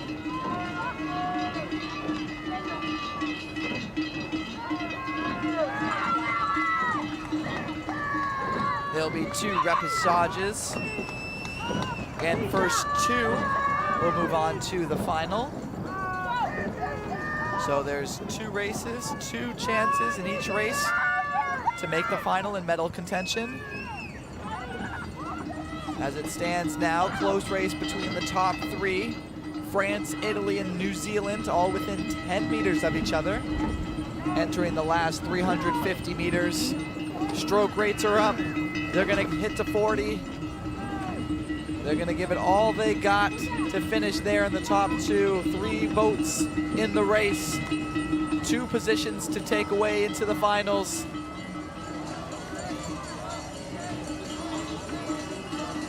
The Italians, the reigning World U19 champions, their last chance to qualify for the final of this year's World Rowing Regatta here in St Catharines. Currently sitting at a qualifying spot 7 meters behind the French in first. New Zealand looking for one of those top 2 positions. Do they have enough to catch the Italians? Their stroke rate now up to 43 strokes per minute. The Italians trying to fend off this attack from lane number 4 is New Zealand, who might just have an edge on them now. They've moved into second, France in first. It's going to come down to the wire for the second position. It looks like the French have just enough to hold on. New Zealand to finish in second, the Italians in third. Switzerland will finish in fourth, and Chinese Taipei will finish in 5th place. But how about that push from New Zealand? Their stroke rate peaking at 45 strokes per minute. Were able to beat the reigning champions in Italy and qualify themselves for the A final. An amazing race by the French there, able to edge out their competition. First place moving on to the final. Second, New Zealand. Third, Italy. Fourth, Switzerland. Again, Chinese Taipei 5th.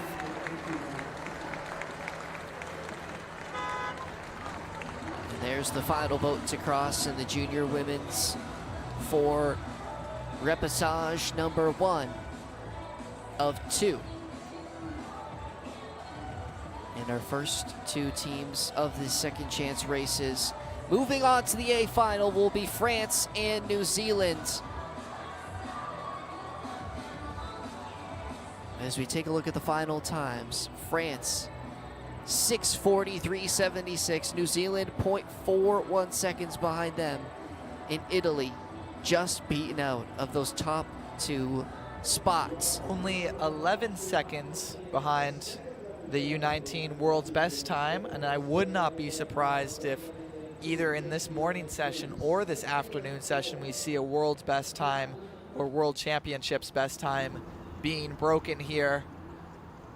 These rowers know the water is fast, and they're going to be pushing themselves to get into the history books, being named world champions alongside potentially being the world's best time as well here. The second repechage of the junior women's 4. Australia in lane 1, Romania 2, Germany in 3, Spain closest to the camera in 4. Very tight through 1,200 meters. It's the Romanians out in the lead. 10 meters in front of the German. Spain in 3rd, Australia in 4th. Needing to finish in the top half here to have a chance in the A final. Romania was last year's bronze medal winners, but a full new lineup in this event, which includes the gold medalist winner from the women's pairs at last year's championship. So experience for that Romanian crew, and you can see that here now, extending their lead over the Germans.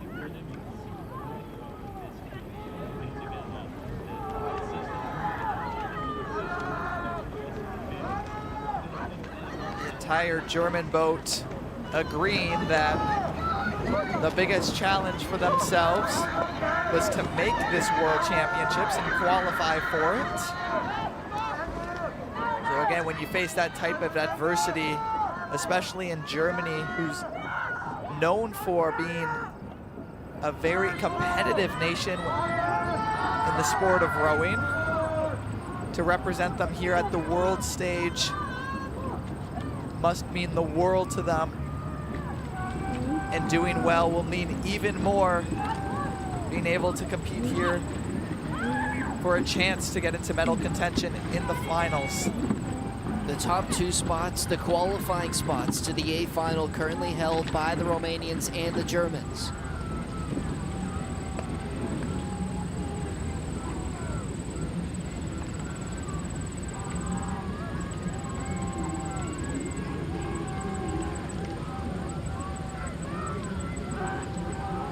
Biancaniello Draghizi in the stroke seat for Romania, communicating extremely well with her crewmates, and the strategy that they want here as they get ready for their last final piece, putting together a sprint, trying to fend off the Germans. for first place and the best chance in the A final. The Romanians holding on here will finish in first place over the Germans. And nobody's going to catch the top two. It will be Romania and Germany from the junior women's 4 repechage to qualify to the A final. Spain and Australia will have to fight it out in the final B. For Romania, a chance to medal in back-to-back world championships. Germany also a chance to come home with a medal this weekend.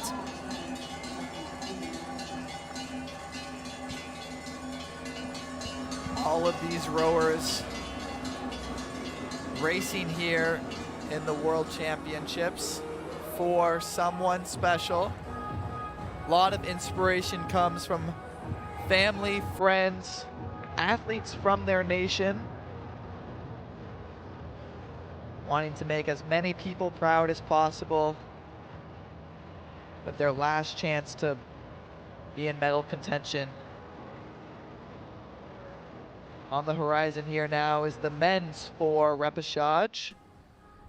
This will be the only chance to move on, 1 and 2 in the A final out of the 6.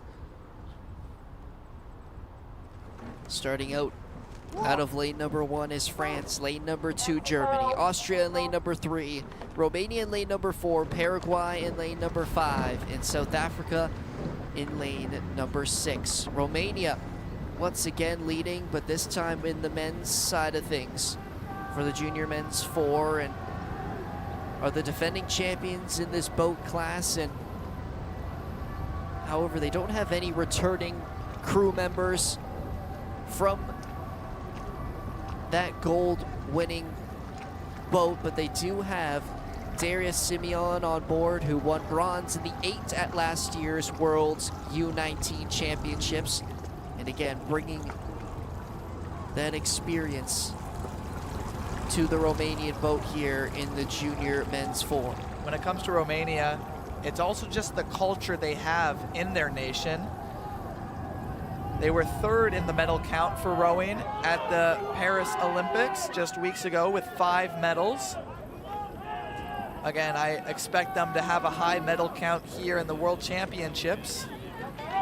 Extremely great nation for rowing, as well as Germany, who's in this repechage. Austria has done extremely well in the juniors at this regatta. So the first 1,500 meters has gone, and the Romanians and Austrians are currently in the 2 qualifying spots. They had the best 2 times out of the non-straight qualifiers to the finals. Currently are in the position they want to be in to hopefully medal this weekend. Of course, those center lanes will give you the most protection from wind, water. It doesn't guarantee you first, second place, but usually gives you the best shot and the safest conditions to do so. The French gaining in on the Austrians. Germany also in the mix for that second place position. You can see them flip-flopping between 2nd, 3rd, and 4th place. Germany now holding on to that position after increasing their speed now over 20 kilometers per hour. Top 2, 100 meters left to go. Romania looks like they have it. Germany now, the smallest of margins in 2nd. France giving the Germans a run for their money right next to them. They know exactly how far behind they are and how much they have to push. The final 50 meters, the Romanians holding on. Austrians have fallen off. The Germans have come from 4th place to finish in 2nd. Romania with a time of 6:03.12 will automatically move on to the A final. Germany will also join them at a chance to medal in the junior men's 4 event here at the 2024 World Rowing Regatta.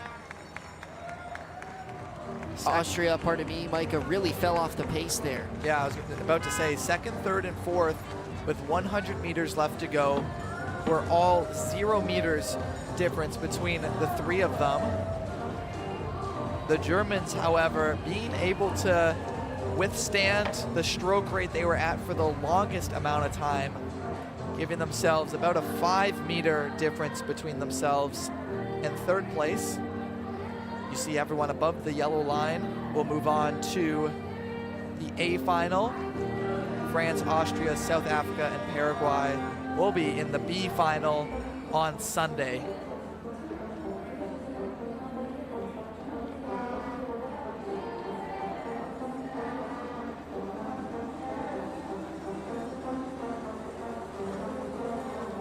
So with that, we will now move over to the junior women's quadruple sculls, staying with the repassage events this morning.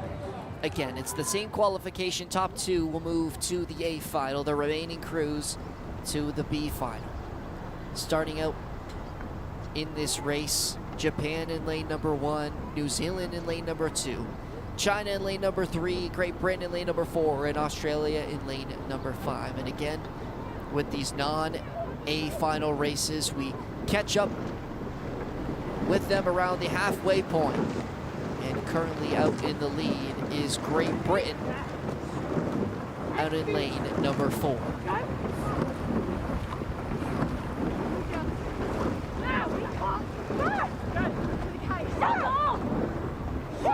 You can hear the communication within the boats here.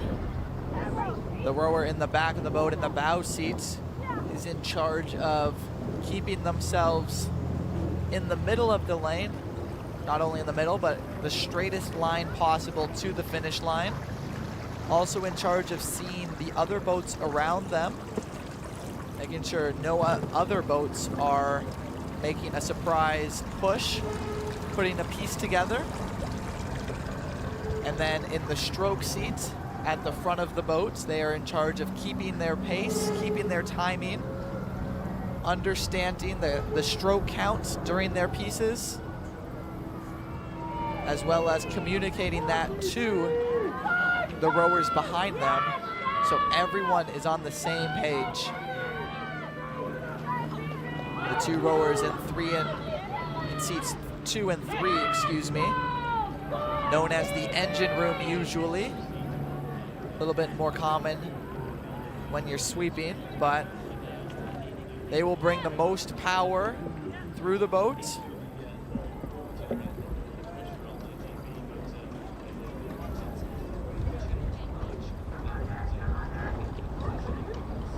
Great Britain holding on to their lead over the Australians. China sitting in third. We're seen as one of the dark horses in this event for the junior women's quadruple sculls, and are well within striking distance of Australia, only 4 meters behind second place through 1,500 meters here.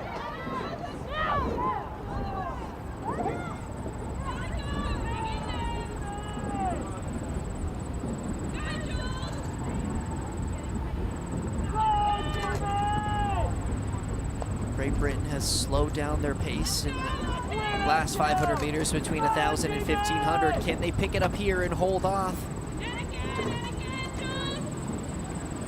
and win this race to qualify themselves to the A final?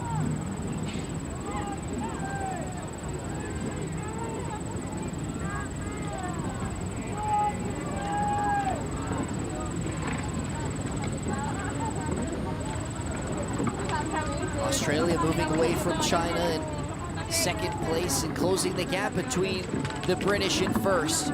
You can now see the speed really picking up for the Aussies in second.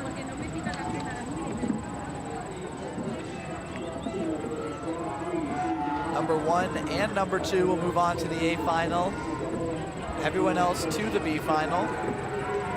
Australia, China, their stroke rates now pushing 40 here.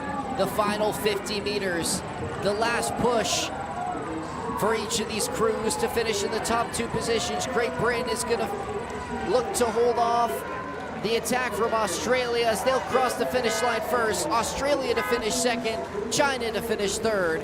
Will just miss out on the automatic qualification to the A final, and will have to race once more in the final B. Australia, Great Britain, the 2 moving on in the junior women's quadruple sculls.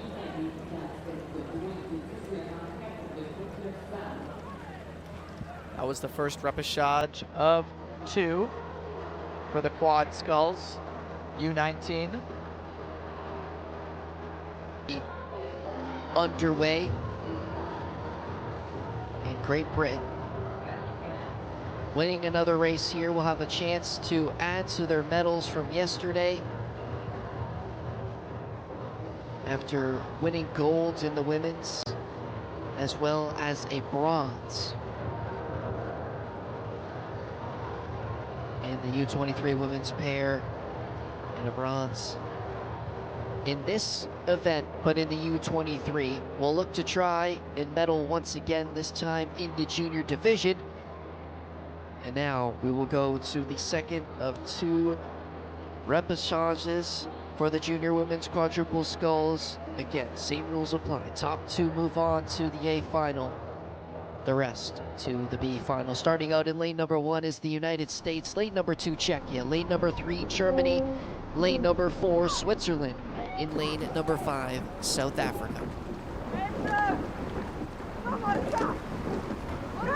Germany out in the lead, with just a little less than a boat length between themselves. The same distance now as they cross the 1,000 meter mark. Germany won gold in this boat class last year, but has no returnees from that crew. They also didn't race in a women's quad at the European U19s. Still, since they won last year, get that automatic qualification into this year's World Championships with that new crew. Currently in the lead over Czechia, 10 meters difference. 1 and 2 will move on to the A final.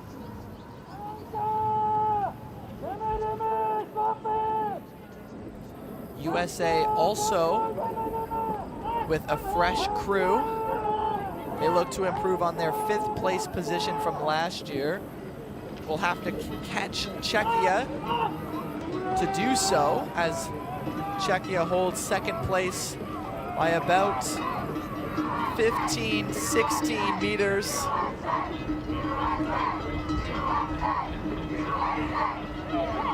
You can hear the chants from the Americans trying to will their crew forward here. Tegan Farley in the front of that boat. Another 16-year-old competing here at the 2024 World Rowing Championships. They currently sit 24 meters behind the lead, looking to catch Czechia in 2nd to finish in those A final qualifying spots. We talked a little bit about Czechia's bow rider, Veronika Vakova. She's her own trainer. She does her own planning when it comes to that. Helps out with a little bit less equipment and all that. Also trains without the rowing team for the majority of the season. And then comes back near the end. Now racing together, looking to qualify for the A final. 250 left to go. The red buoys in sight of the junior women's quadruple sculls. The last chance to qualify to the A final. The Germans holding on to the lead, now extending it over Czechia in 2nd place. The USA have fallen off here in this final 500 meters. They're gonna have to make an exponential push here if they're gonna wanna finish in the top 2 qualifying spots. Final 75 meters. The Germans have held on since minute number 1 of this race and will finish in 1st place. Behind them, Czechia will hold off the United States to finish in third place. Germany with a time of 6:31.75 will move on at a chance to defend their gold medal win in last year's World Championships in this boat class. Czechia will join them in the A final, finishing second in this repechage number 2.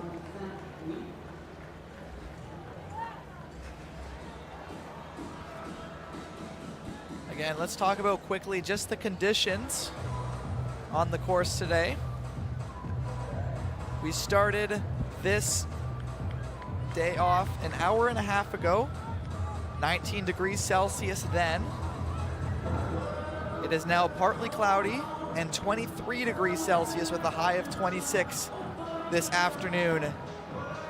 So again, we're going to be seeing these athletes do everything they possibly can to keep their body temperature down as low as possible throughout these races and before their races.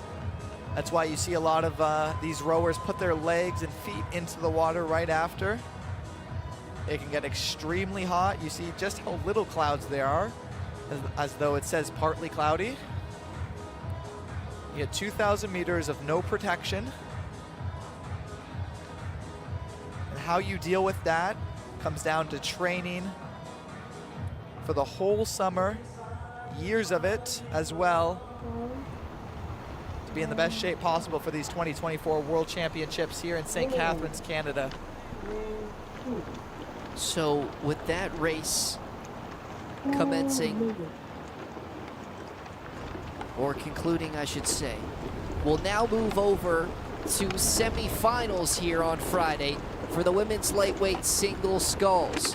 Top 3 now will qualify straight to the A final, the rest to the B final.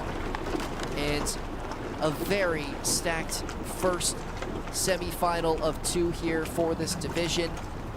Starting out in lane number 1, representing the USA, Adriana Bors, and in lane number 2 for Great Britain, Olivia Bates.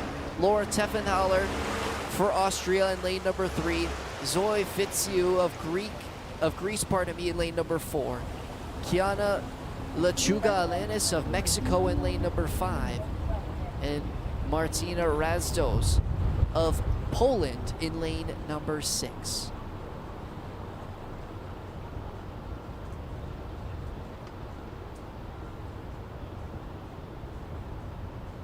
You can see flip-flopping in the lead through the first 700 is the Greece and Mexican rower. Zoe Fitsiou had one of the top times in the qualifying heats for the semifinals and was also a medal winner in the lightweight women's double sculls in Paris, taking home the bronze medal at the Olympics only a few weeks ago.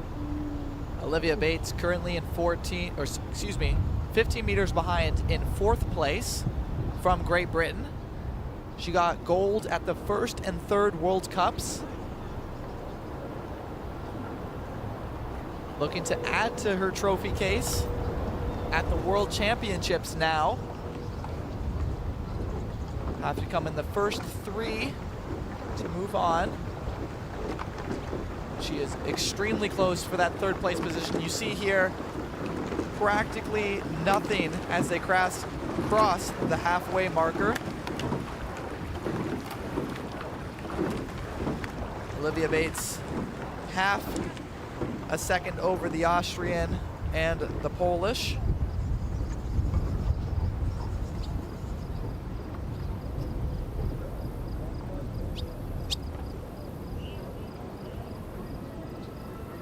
So much experience in this race. Laura Teffenthaler of Austria, another rower who was competing at the Olympics in Paris. She's currently fighting for a position in 4th place with Radosin of Poland.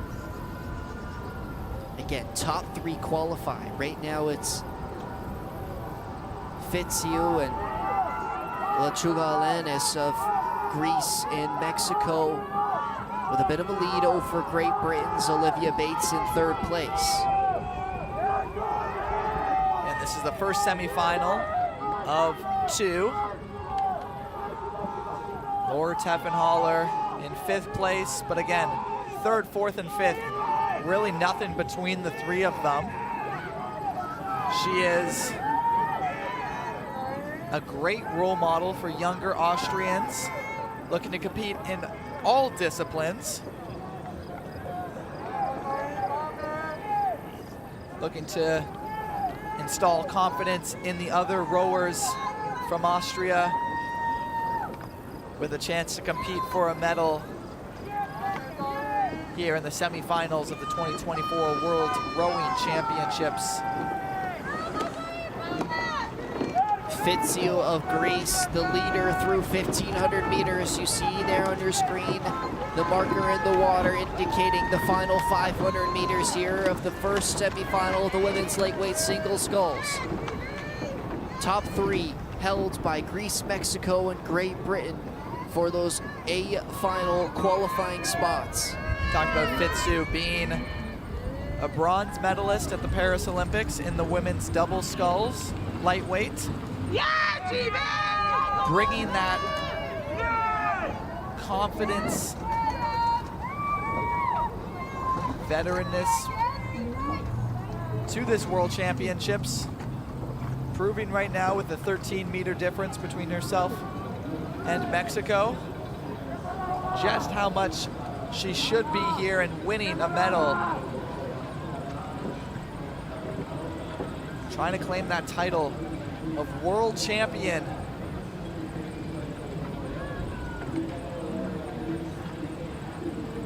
Olivia Bates of Great Britain now falling into 5th place. Ruddles and Teffenthaler have overtaken her for those top 3 positions, still in striking distance.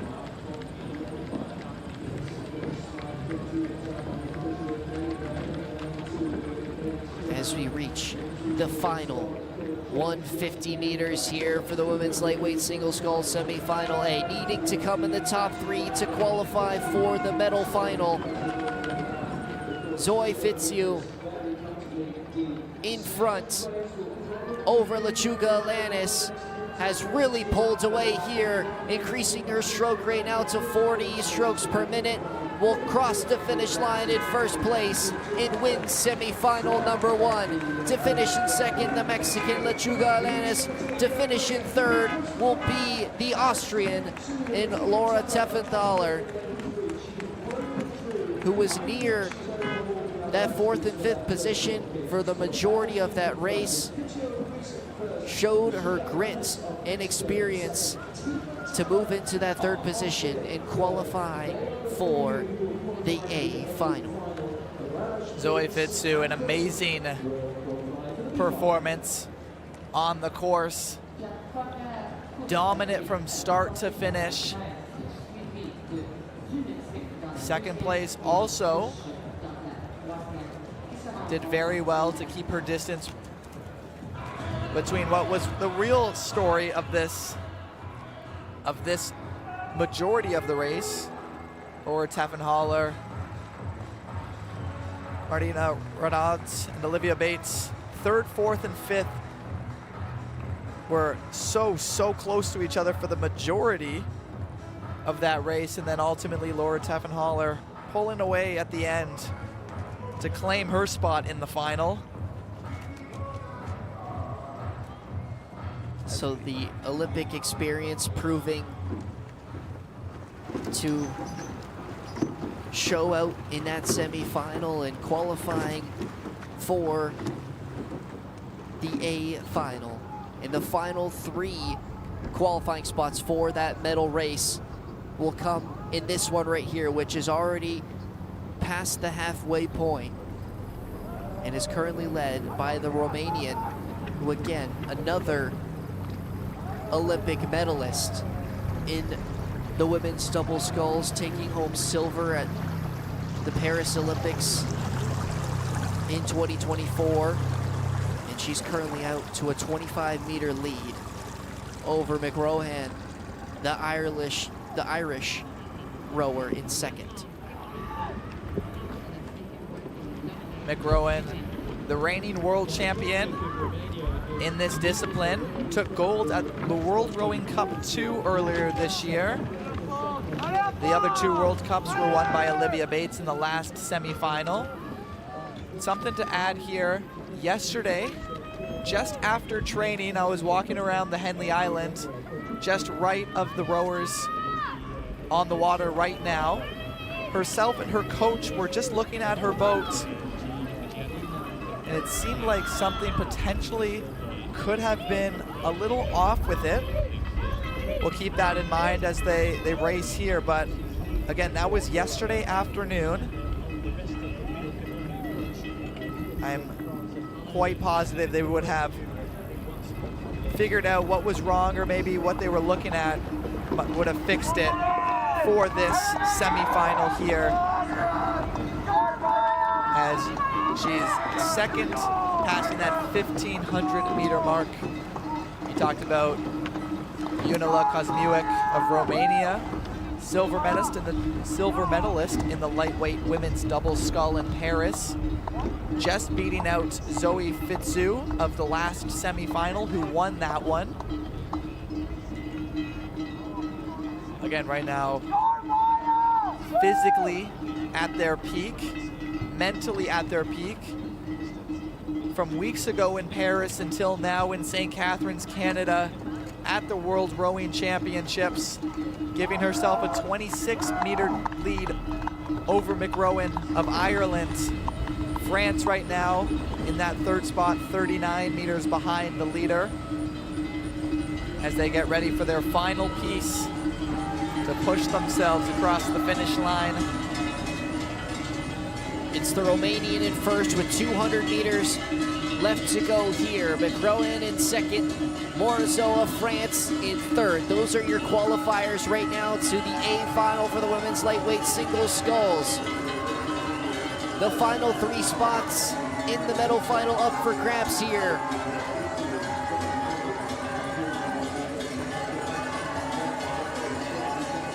Kosmiuk, the Romanian, with a 35-meter lead over McRohan of Ireland in second place. An incredible race from the Paris Olympian. The Romanian will finish in first. All by herself, dominant on the course today. With an official time of 7 minutes and 25 seconds, 0.56. Just 0.3 seconds, 0.2 seconds behind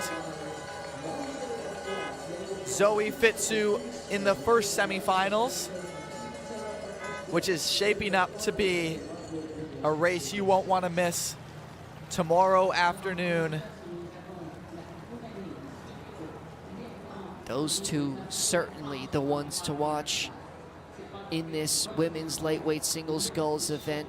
McRohan of Ireland to finish second, 8.48 seconds behind the Romanian. She was only 6 behind her at the 1,500 meter mark, and she really pulled away in that final quarter of the race, Micah. Yeah, a little bit of a different race than we just saw from the first semifinal. As you see those times, about 4 seconds between second and third, and then 6 seconds between third and fourth. In the first semifinal, the time McRohan got of 7 minutes and 34 seconds would have put her in fourth place, missing out of the final. So again, a little bit of a different path to get there, but of course it does not matter how you get there. It is about how you perform in the A final, contending for the world champion title. So with the conclusion of the women's side, we'll now finish off the morning portion of this Friday to start off the weekend here at the 2024 World Rowing Championships in St. Catharines, Canada. We move over to the men's lightweight single sculls semifinal 1 of 2. top three again qualifying to the A final.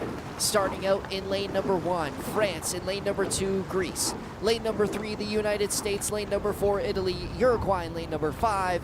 And Germany in lane number 6.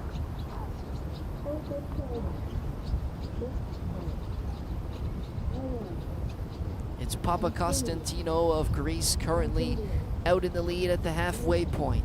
The American Samuel Melvin out of lane number 3, flip-flopping between the Italian and Niels Torre in lane number 4 for that second and third position. The Uruguayan in Clover Ferreira, 20 meters behind the leader. The Greek rower took bronze in Paris a few weeks ago in the lightweight double scull event. We will see the Irish rower in the next semifinal, who captured gold there at the Paris Olympics.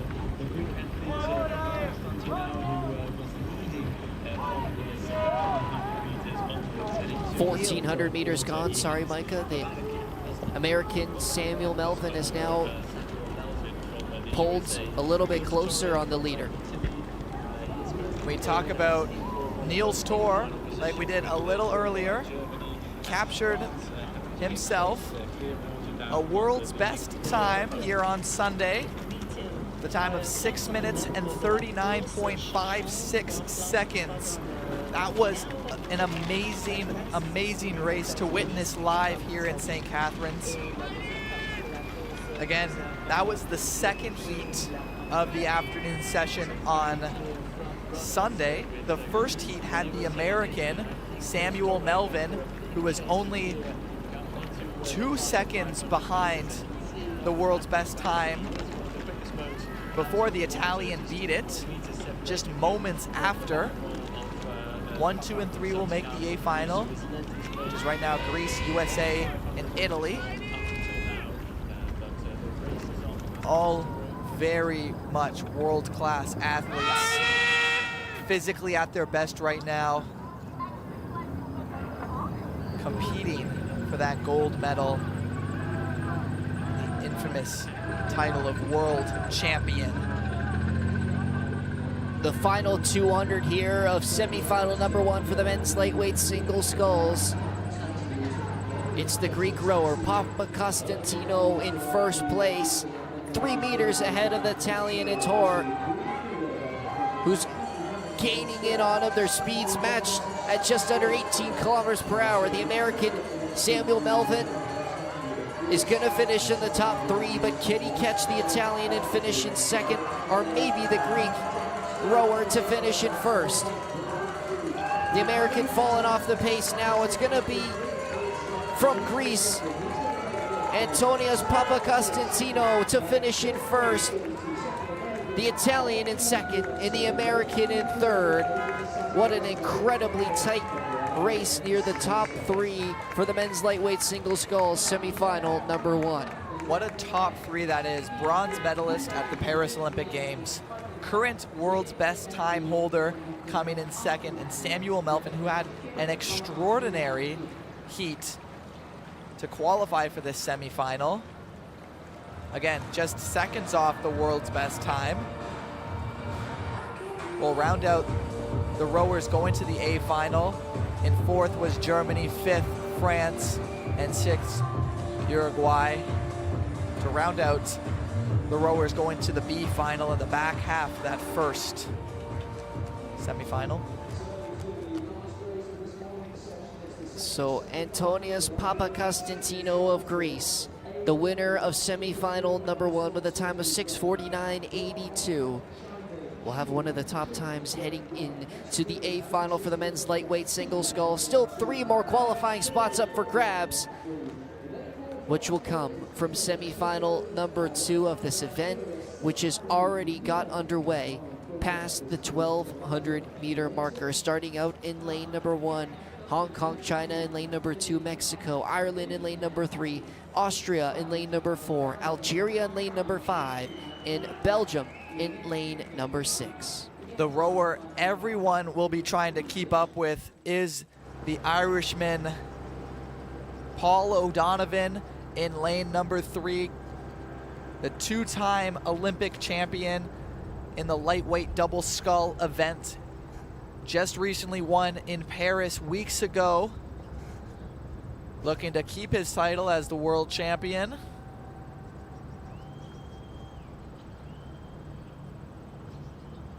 Again, conditions on the course right now are perfect. Little bit of a tailwind at around 10 kilometers an hour with gusts up to 25 kilometers an hour. We saw a really great view there entering the 1,500 meter marker. The final race of this morning is the men's lightweight single sculls semifinal B. 3 spots up for grabs for the medal final, currently led by Paul O'Donovan, the reigning champion of this event, looking to medal once again here in St. Catharines. To have a center lane in the final, you will have to have a time better than 7 minutes and 25 seconds. Excuse me, I'm looking at the women's. The time he would have to beat to get a center lane, 6 minutes and 49 seconds, excuse me. Looking promising. 40 seconds to go to beat that time with a 17-meter difference between himself and the Austrian. Belgium right on the cusp of making that final. 8 meters to go to get to the Mexico rower. And so Donovan with quite the lead here in the final 100 meters. Scheuberl of Austria in second, the Mexican Lopez Garcia in third. The Belgian falling off the pace, might not have enough to finish in the top 3 and qualify to the A final, but someone who certainly does is Paul O'Donovan as he crosses the finish line in first of semifinal number 2. To finish in second place, the Austrian, and in third, the Mexican to round out the top 3.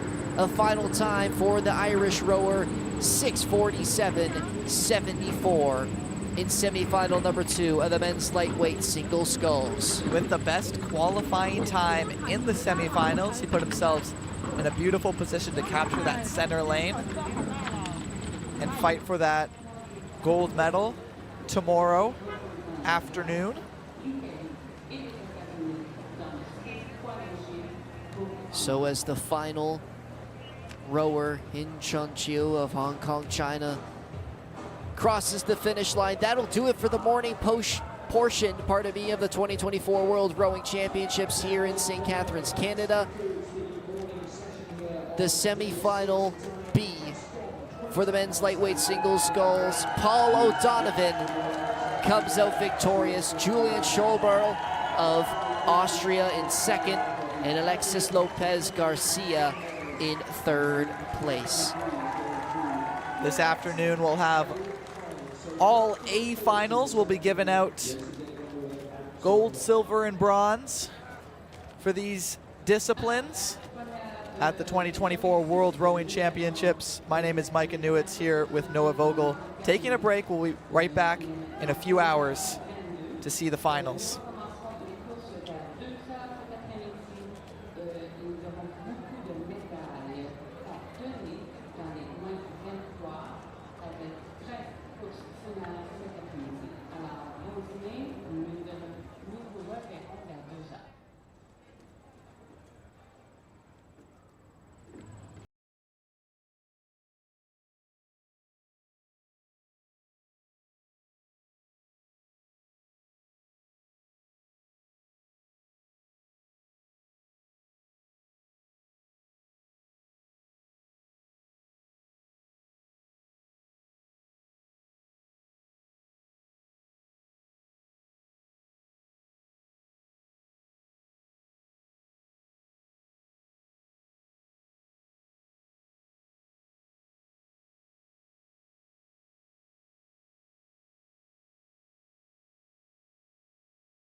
Niagara College programs immerse students with a highly experiential learning environment enhanced by digital technologies. We place students at the center of all that we do. We are Niagara College.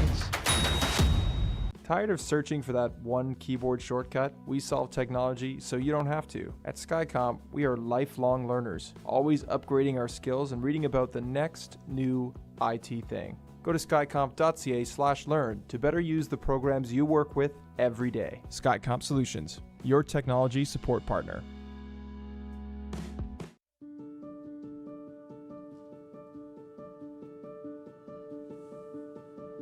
People don't see that I go and get Botox in my leg, or that I go and have to do different stretches and different training than other people. Saying, like, you don't really have a disability, like, you shouldn't classify as para, and there's misconceptions on whether or not my disability is not that bad, and me kind of not telling people, and they don't understand how I grew up and all the stretching every night, and I would have to do walks and build my way up to things that went into getting me to where I am now that I don't think people realize, and they just see, oh, like, you fit in with everyone else, and it's because I've put the work in to get there.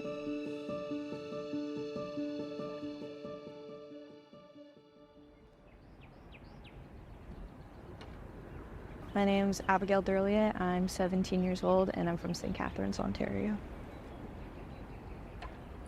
I got diagnosed with cerebral palsy when I was 2. I was just a slow walker. I was a very slow walker, and I started crawling quickly but not walking, and I wasn't walking. So I started with a brace, and I think up until 7th grade I was wearing it.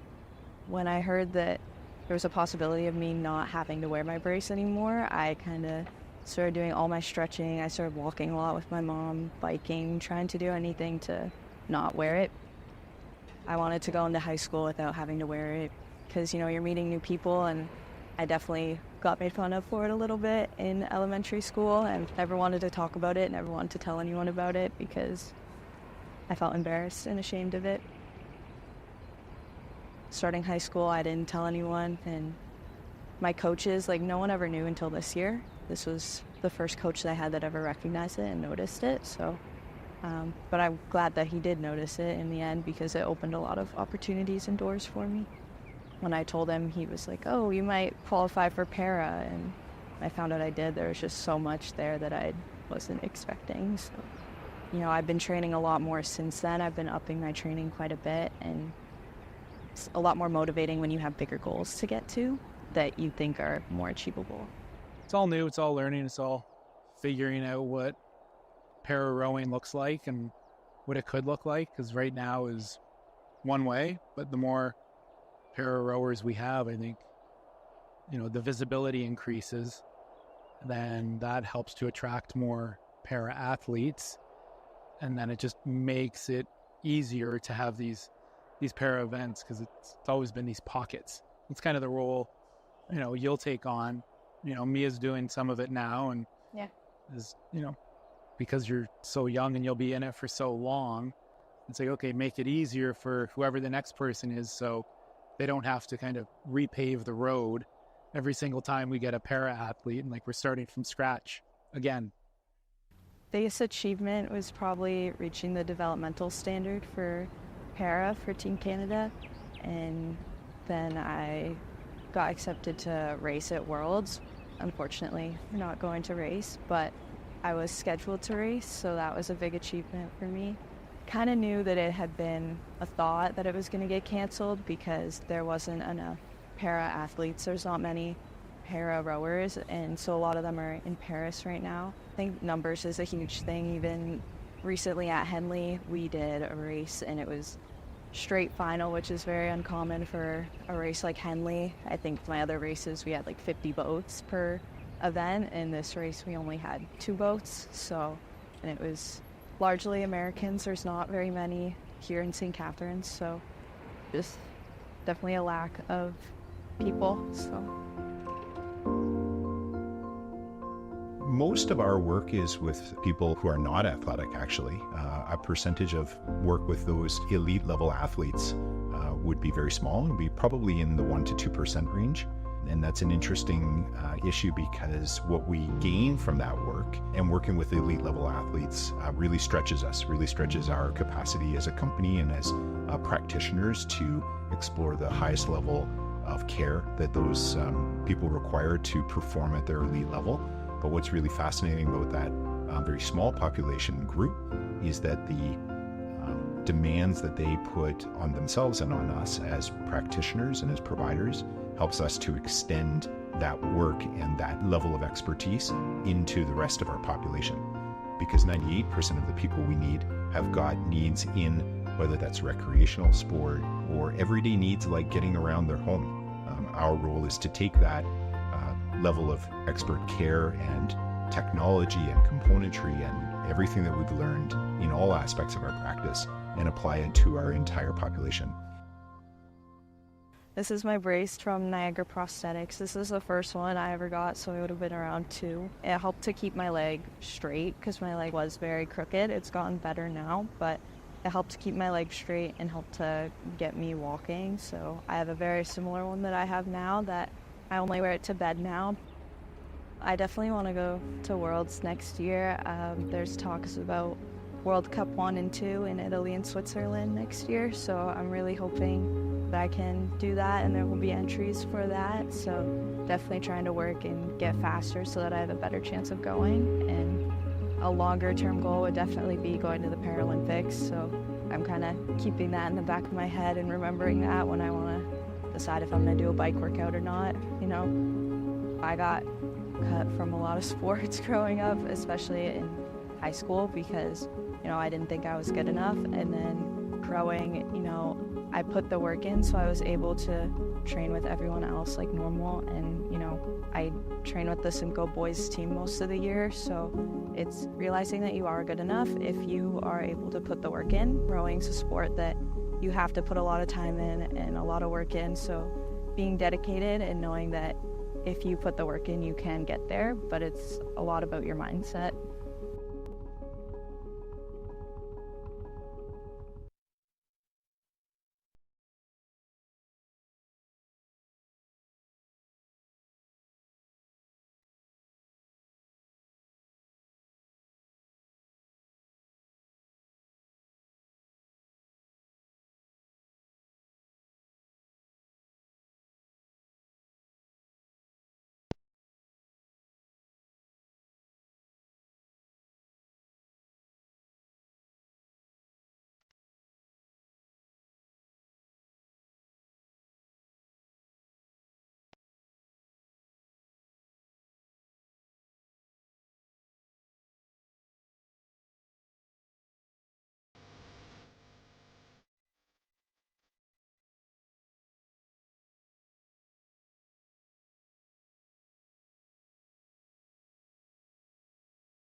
Adulthood is full of surprises, maybe too full of surprises. That's why CAA Niagara has reliable insurance plans.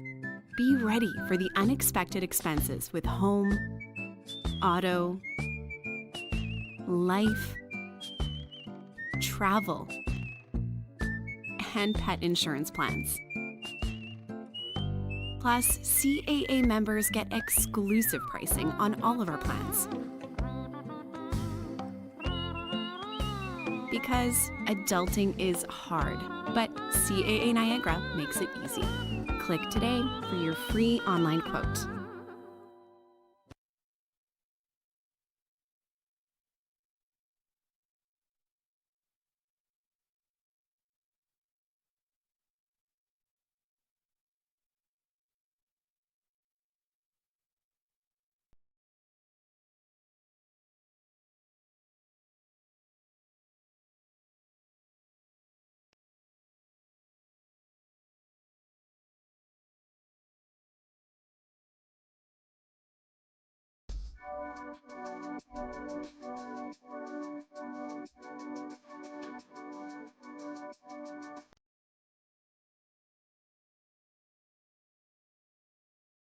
At Genesis Niagara, the most important feature in every Genesis is you.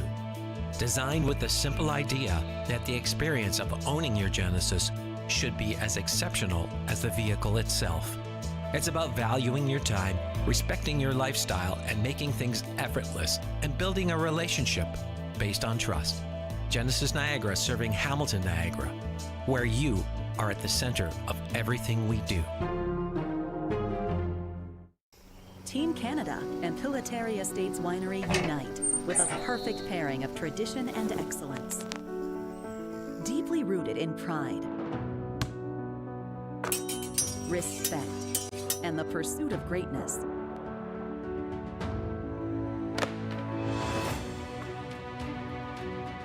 Celebrate the Olympic spirit with every toast.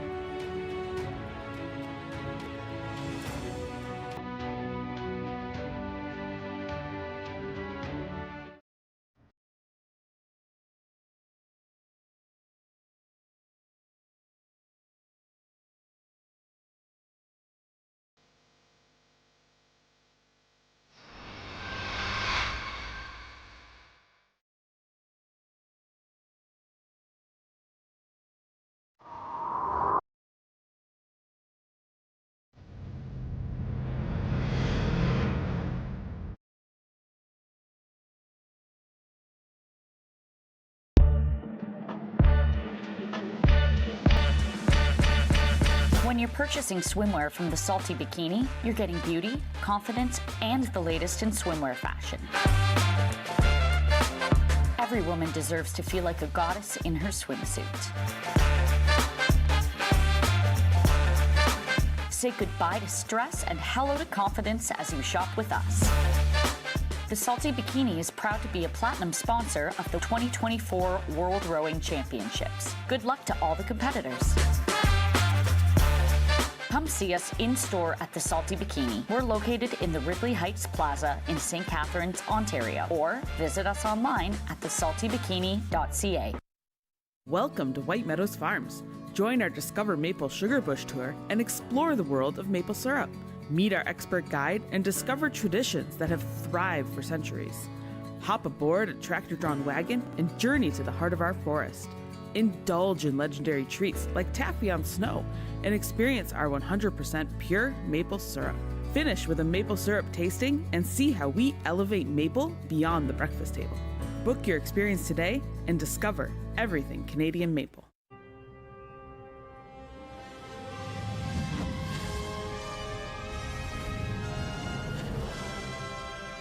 The universe does it with a big bang.